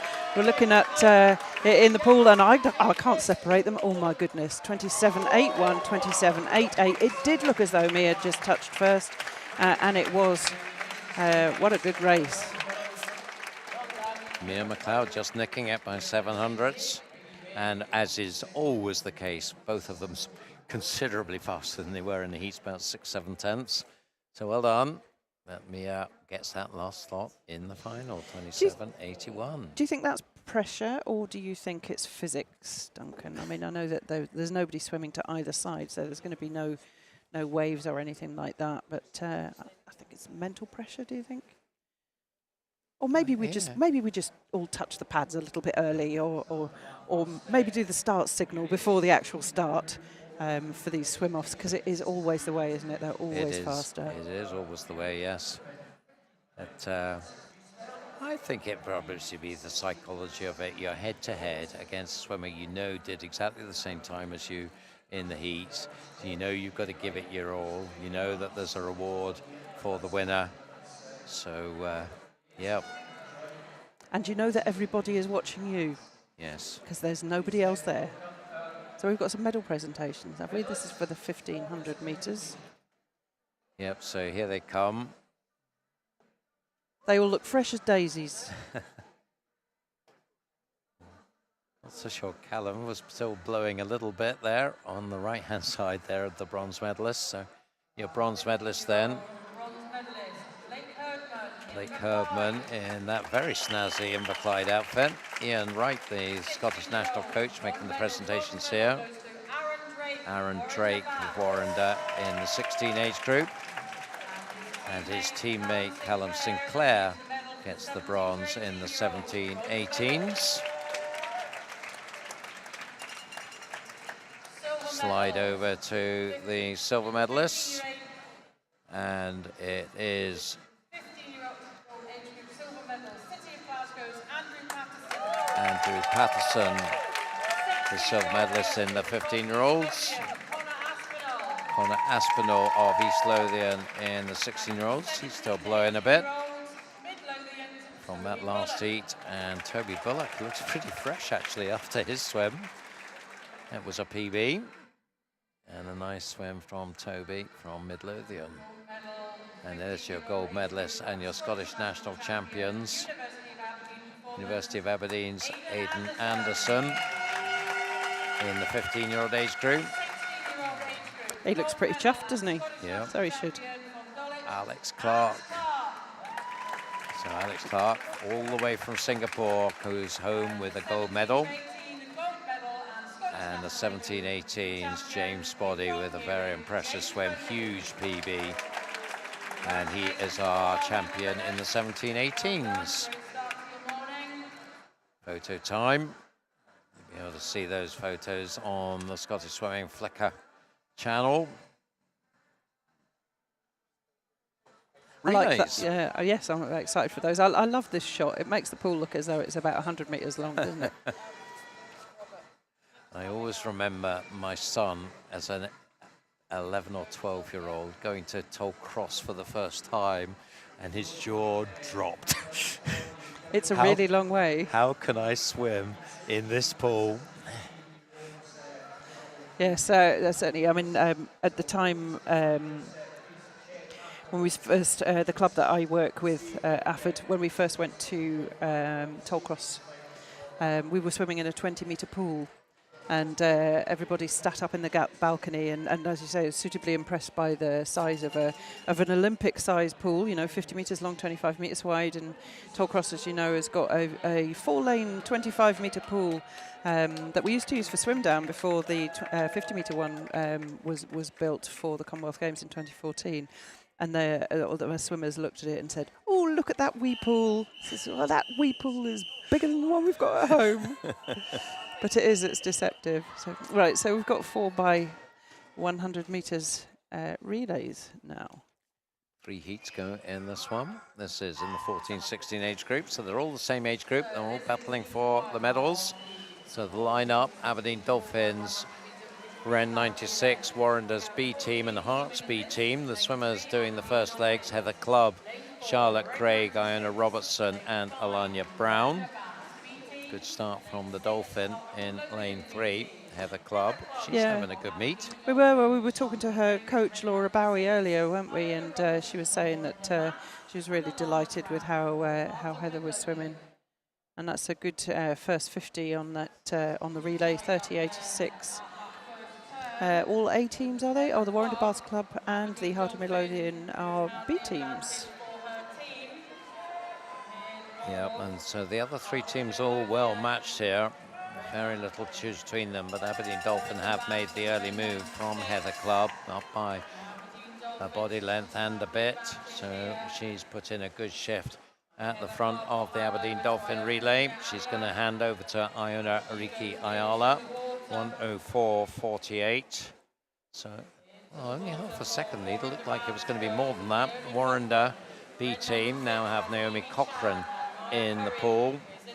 For Ren, it's Evie Chan, and for Hearts B, it's Maya Curry. So still Aberdeen Dolphin lead the way, and side by side lanes 5 and 6, the 2 B teams from Edinburgh. Although not so much side by side looking at that shot. Its Hearts have the advantage. Maya Curry has just opened up a gap over the Warrenderby team. About a second back on Aberdeen Dolphin though, so Iona maintaining the good work for them. She's holding that, well, I was going to say holding that body length. I think she is, from Maya Curry. So there's going to be 1 and 2, I think, at the second changeover. It is tightened up, though. 2:08.89, the touch effect showing for Hearts there at the halfway mark, although it certainly looked like Aberdeen Dolphin were first back into the pool, with Alice Samueli on the third leg against Anna Myers for Hearts B, Katie Cooper for Warrender B, and Hazel Shue for Ren 96. Those 2 in the centre lane still battling away, and that's catching Hearts, I think. Aberdeen Dolphin now back into a clear lead. So a 30.7 split there, and that is faster than anybody else. Hearts struggling a little bit in this third leg. And now moving into second place in lane 4 is Ren 96, Hazel Shue for them, but quite a long way behind the leaders, Aberdeen Dolphin. So Elise doing her piece for the team. Of course, this is the first of 3 heats, so this is about setting a standard. Look at that nice acceleration into the wall there. And the final swimmer goes, and that is Jessica McRae. So 3:14.69 the split at 300. The final swimmers, Abigail Fagan for Ren 96, Rebecca Reid for Warren B, and Leonie Bebra for Heartsby. So can any of these teams claw back this Aberdeen Dolphin lead? I think they are making some inroads into it. Yeah, I think they are. I mean, it's an interesting, we should be speaking about tactics. Obviously, there are relay tactics as well. Generally, one would put one's fastest swimmer on the anchor leg, but it doesn't suit everybody, and you can put different. I think that was their fastest swim that Dolphin put in on their third leg, and it looks like some of the other teams, certainly the Wren team and the Warrender team, have kept their fastest swimmers for their final leg. And that's worked for them, because it's actually mighty tight coming in towards the finish, isn't it? It looks as though it's going to be the Warren Baths Club team. It's Rebecca Reid for them in the water. Oh, it's going to be nice. It's so close. 3 teams coming in together. In fact, Hearts do get it by 700ths. Good call then. And we did say that it was a bit of a tight takeover for the Aberdeen Dolphin team, and in fact that's a technical infraction, no disqualification for them. Yeah, that's a shame for them, particularly after there's such a strong lead off there, but they are out, and it's Hearts who just got the touch at the end by not a lot at all. There's your lineup for the second heat. So we have Geary in lane 0, Millie Searle lead them off. Highland Swim Team in lane 1 with Tyler Page Watson in lane 2. City of Glasgow have Sarah McGuffey on the lead off. That's a B team for City of Glasgow. So it is. Inverclyde, their A team Emma Binney leads. City of Glasgow C team Amy Rowell. In lane 5, Perth City have Elena Sanderson. In lane 6, it's Carnegie, led off by Amber Niven. In Glen Rothes are in lane 7 with Maisie Adair. Lane 8, Milgai and Bearsden with Tia Reedy. And in lane 9, it's the team from University of Aberdeen, and it's their B team in the water. Lily Lava. So enter times 4:14 to 4:20, so this should be faster than the first heat. Oh, pretty close, nothing really to choose between them. Highland with the touch, 30.04. So that is Tyler Page Watson for them. She's based in Inverness. Beside her in lane 2 is City of Glasgow B with Sarah McGuffey. And then up in lane 8 is Morgan Bearsden, Tia Reedy. But looks like City of Glasgow B now have moved into the lead. As soon as they come up to the first changeover, it will be them, 1:03.13. In for them now is Eva Gordon. Morgan Bearsden in for second. That is Chloe Kirk for them. And in third, Ava O'Neill now taking it on in lane 6 for Carnegie.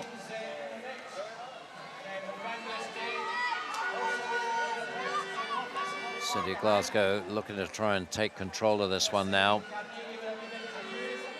2 teams, well, 4 teams under the 30 seconds there. The top 4 teams. In fact, City of Glasgow first and third at the moment with their B team and their C team. That's the B team in lane 2, setting the pace. Coming at them in lane 4 is their C team. It's odd, their C team with a faster entry time than their B team. How does that work? Oh, the coach's whims. That's the B team who have the advantage. 2:06.33. Very safe takeovers there. I think probably on instruction, pain of death for going too early there, City of Glasgow. Daisy Gilday for the B team, Emma Patterson for the C team. Up in lane 8, Mulgai and Bearsden have Emily Dawson in the pool. Lane 7 beside them is Glen Rothes with Evie Lamont. And lane 5, not that far away, Perth City's Ella Thompson. Still City of Glasgow, a couple of seconds ahead. The B team not looking vulnerable at all at the moment.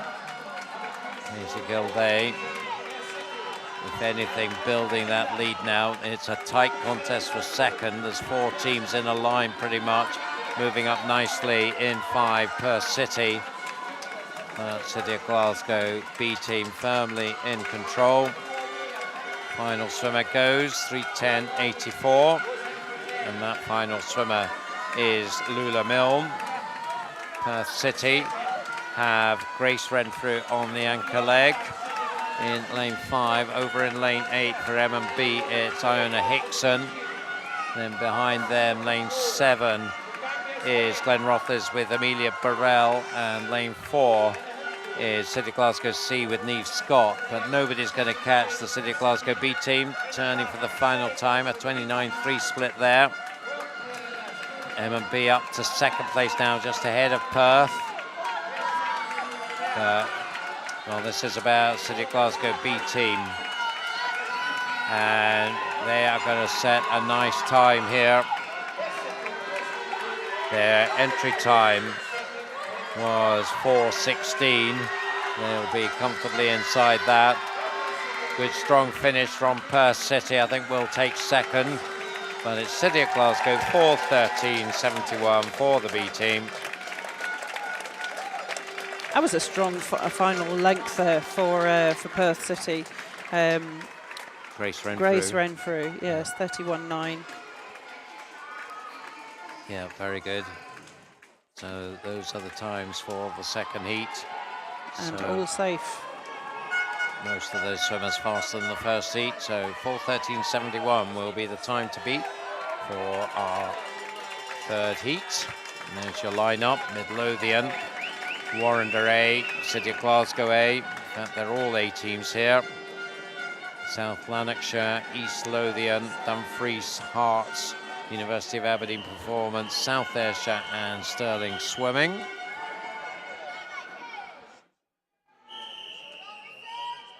East Lothian with the fastest entry time here.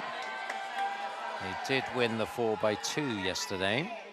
Can they do the double on freestyle relay? Off we go. So the lead-off swimmers: Victoria Tunia, Maddie Hall, Honor McCarty, Lucy Hunter, Lucy Hall, Molly Irvin-Watson, Emily Neal, Maya Loyne, Grace Haddow and Sienna Melville.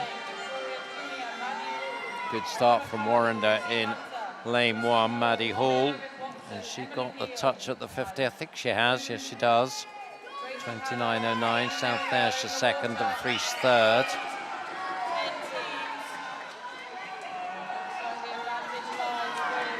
Pushing on strongly in lane 5, Molly Irvin-Watson for Dumfries, and they're up with Warrender now. Also moving up nicely, South Lanarkshire's Lucy Hunter from the 400 earlier, so back in business. And I think it's going to be Dumfries 1:00.15. That was a very strong second length there from the lead-off swimmer from Dumfries, Molly Irvin-Watson. With at least 3-4 teams ahead of her at the 50, but that was a really cracking leg. So into the water for them now, it's Katie Nolan. That's the East Lothian one, yes. So for Dumfries, it's Amber Hinton, who we saw, of course, in that 400 earlier, swimming beautifully. 1:28.8, she leads by about a second and a quarter. University of Aberdeen now up in second, South Ayrshire in third. Yeah, I think she won the 100, did she, on our first night, Amber Hinton?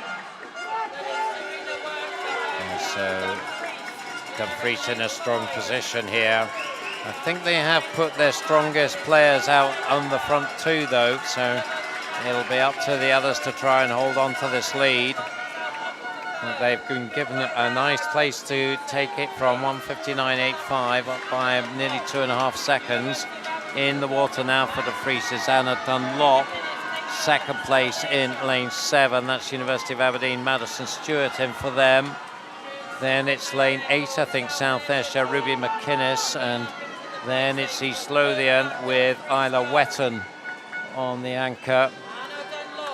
East Lothian do not have Zara Kravis in this one that they did in the 4x2. I think something must have happened to Zara because she's withdrawn from her events since then. So that is definitely a weakness for them.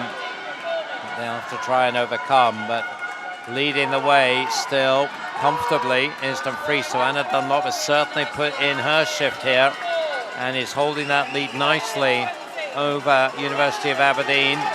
Now it looks like East Lothian have just edged into 3rd place, but the final changeover and Dumfries in a really strong position now, 3:00:49, and Sarah Maguire has the task of protecting this lead of about 5 meters from the University of Aberdeen and East Lothian.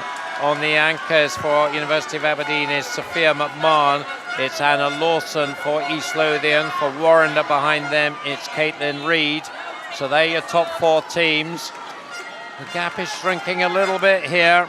But Dumfries still have the gap of about 1.8, but 30.9 and 28.9. This is going to be tight, I think. East Lothian in 3rd, also a very fast first 50 from Anna Lawson, and moving up fast, Caitlin Reid for Warrender. Can Dumfries hold on to this? They've got about a body length advantage. University of Aberdeen are pushing. I think East Lothian have too much to do. Can Dumfries hold on to this one? It's getting tighter and tighter as the race progresses, but they are going to hold on to it. They got the job done. Dumfries take the win. Nice stuff from them. 4:05.70. University of Aberdeen worked very, very hard there. So did East Lothian, but couldn't quite make up the gap. So the 1, 2, 3, all of them faster than the previous heat. So that will be your top 3. So Dumfries will take the win.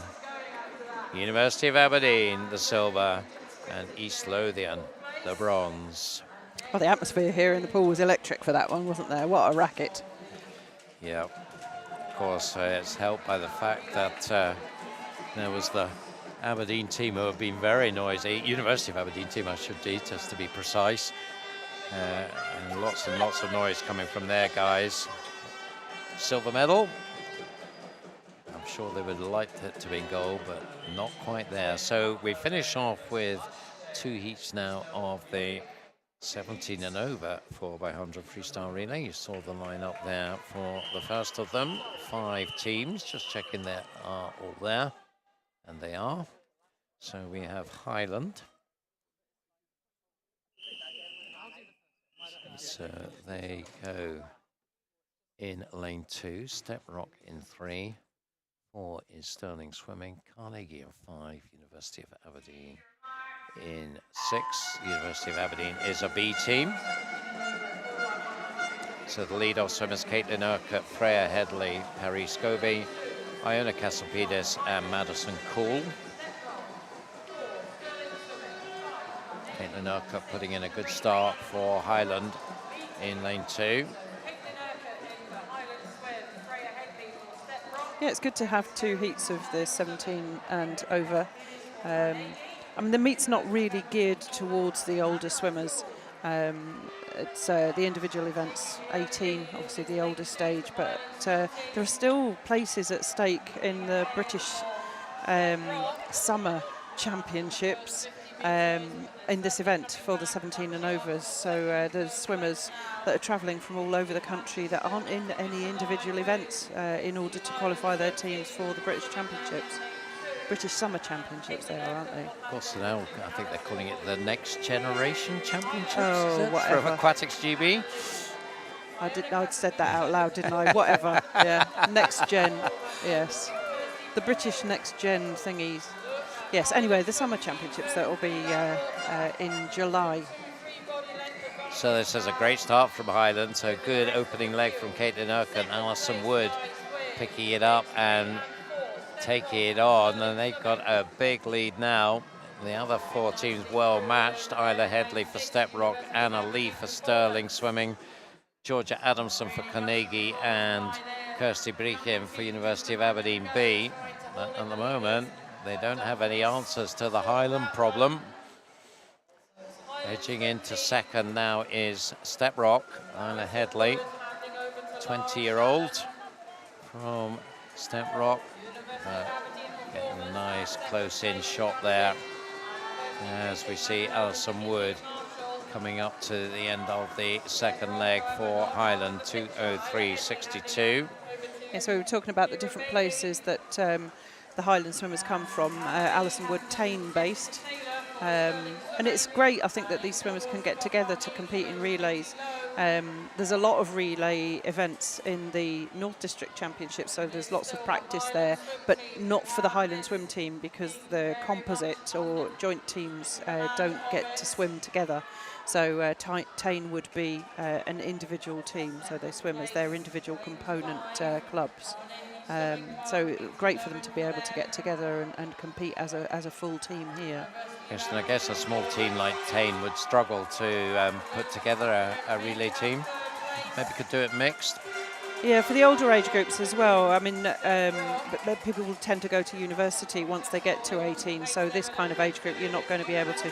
The age groups in the North District Championships are 14 and under and 15 and over.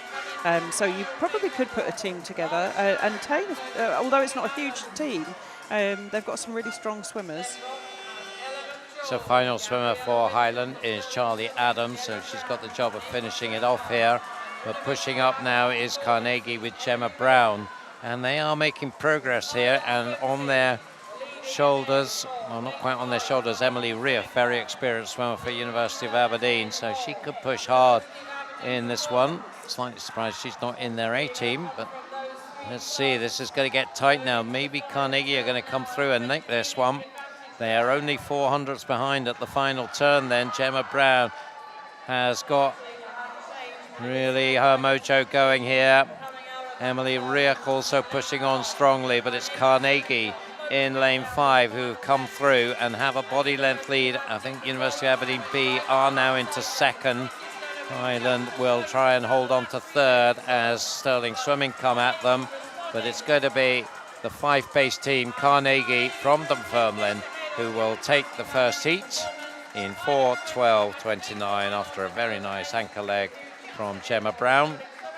University of Aberdeen Performance B team for 12.97, Highland Swim team for 16. Both, can't read it without my glasses on. I think there was a slight time adjustment there that I saw go up on the board. 4:16.43 there, the Highland team. Yeah, a bit of a short distance for Emily Rear. That much more comfortable with the 4s and the 8s and the 15s. But that a good strong leg nonetheless to anchor that University of Aberdeen team home. And now a full heat this time. So we've got Dundee City Aquatics in 0, Forth Valley Tridents in 1, University of Aberdeen Performance in 2, Heart of Midlothian in lane 3, University of Stirling in lane 4, in 5 Warren Bath Club, in 6 City of Glasgow, in lane 7 another City of Glasgow swim team. Oh yes, of course, A and B. South Lanarkshire are in lane 8 and Borders Elite Swim Team are in lane 9. Well, there's a line of 4 swimmers all in a row, starting off with the University of Aberdeen. That's Mary Mischenko in for them, Layla Wedderspoon in 3 for Hearts. University of Stirling led off by Paige van der Westhuizen, and Warren Bath Club, it's Kiana Kurtzer.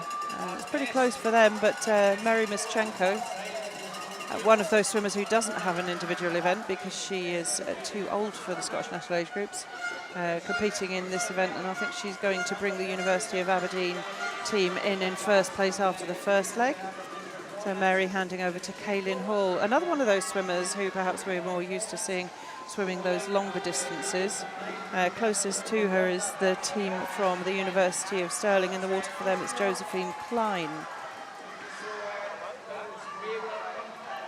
Phoebe Arbuckle, who we saw in the 400, going for Warrender here, so it's a bit of a theme that we're seeing some of these long distance swimmers putting in a shift on the 100 meters for their club. So University of Stirling have now moved past University of Aberdeen to take the lead, and as we were saying, Lynn, very much these university teams are gunning for places in the summer down in Sheffield. Tight for third, lane 3, Heart of Midlothian with Mia McLeod, we just saw in that swim off against Warrender's Phoebe Arbuckle, but at the front, University of Stirling now have the lead, 1:57.20. So that is about 6 seconds faster than the previous heat now. And University of Stirling have picked up a pretty healthy lead here. Melissa Turnbull on the third leg for them. For Warrender, Rosie Forster, I think, just has second place, and then a good contest going on behind them with University of Aberdeen's Faye Rogers, the para swimmer, against Molly Weir for Hearts, and City of Glasgow's Natalie Marshall.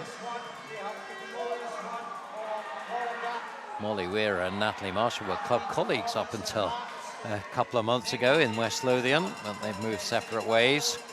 One to Hearts, one to Glasgow. No doubt about this one in terms of who's going to take the honours, you would think, even though we're not yet at the final changeover. Melissa Turnbull has consolidated the Stirling lead, 2:55.21, and on the anchor for them, Nellie Kinch. Warrender with Ashley Drake on the anchor. It's a good race for third, though. Lane 3, Hearts with Orla McInnes. Lane 2, Marie Wood for University of Aberdeen Performance. That final turn, University of Stirling have this one sewn up. Warrender, I think, pretty much secure for second. At the moment, it's University of Aberdeen just behind Heart of Midlothian. So the Hearts swimmer, Orla McInnes, will try and hold that position, and I think she's going to. So the 1, 2, 3 looking fairly set now as University of Stirling bring it in. The time of 3:53.89. Yeah, not far off their entry time.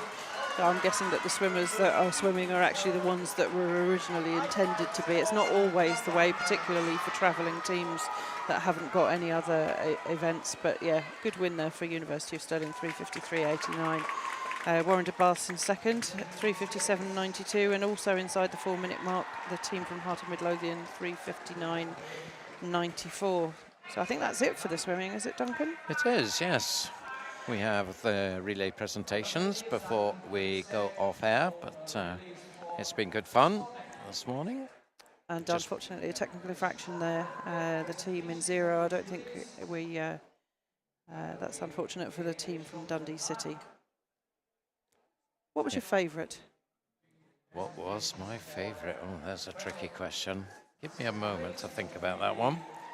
I mean, obviously we had those 50s at the beginning. We had some fascinating 1500s. I think James Body very impressive in that one. The 100 breaststrokes were pretty interesting. Connor Mitchell looked good. 200 back as well, and the 200 fly, perhaps 200 fly actually. We saw Evie Mackey. We saw Coco Croxford, Abby McInerney. I think female 200 fly was my favourite event. Yes, and I liked the 1500 free. I thought James Body was very impressive. Aidan Anderson too. It looks like the medals are going to be presented by Andrew Addison. Or maybe he's just up to take some photos, I don't know.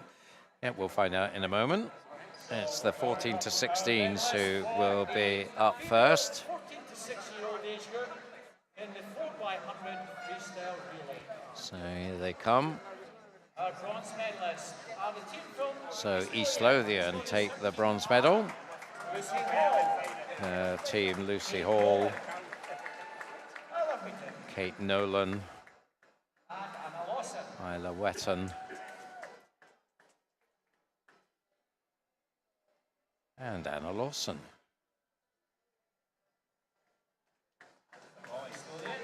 Silver medalists There's your silver medalist from the University of Aberdeen performance team. Maya Loyne, Jessica Kirkwood, Madison Stewart, and Sophia McMahon. And it would be really nice if they stood on the podium in the right order, wouldn't it? Because they were the wrong way round there. And there are your champions. What a stirring swim that was. Molly Irvin-Watson, Amber Hinton, Hannah Dunlop, and Sarah Maguire. I think they are in the right order. I think they are in the right order. Yeah, well done, Dumfries. But I mean, I think that they've stood and Andrew presented right to left, and had he gone right to left with the team from the University of Aberdeen, that would have been right. He went left to right. He's not to know. I guess the thing is, you're much more familiar with the teams that you race against on a regular basis, aren't you? That was a good race as well, wasn't it? Dumfries just holding on from a big comeback from University of Aberdeen. East Lothian were also coming back strong with Anna Lawson at the end, but couldn't quite get there. Love a good relay. What a fantastic early sections, though, from the Dumfries team.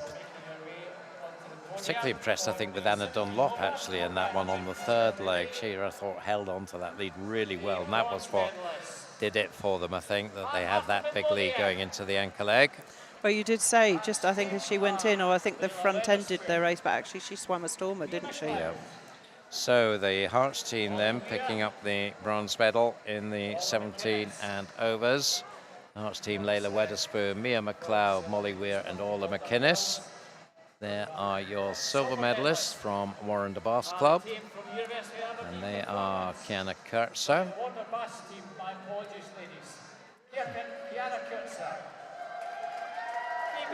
Phoebe Arbuckle, Rosie Forster, and Ashley Drake. I think they are in the right order. And the University of Stirling are your gold medalists and national age group champions. Paige van der Westhuizen, Josephine Klein, Melissa Turnbull,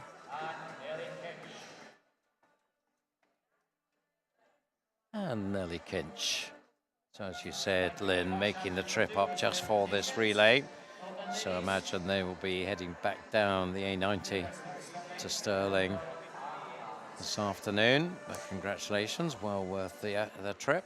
And when are the medley relays? Are they on the final day? I can never remember. We've got for the 4x100s to go, haven't we? We've had the 4x2s, but we still have the medley relays to come for those swimmers. So 1:35, we'll be back. We hope that you will be too. We have the youngsters on this afternoon. But for now, from myself, Duncan McKinnell, and from me too, Lynn Alderton. Thank you very much, Duncan. That was great. Thank you. See you later. Bye for now.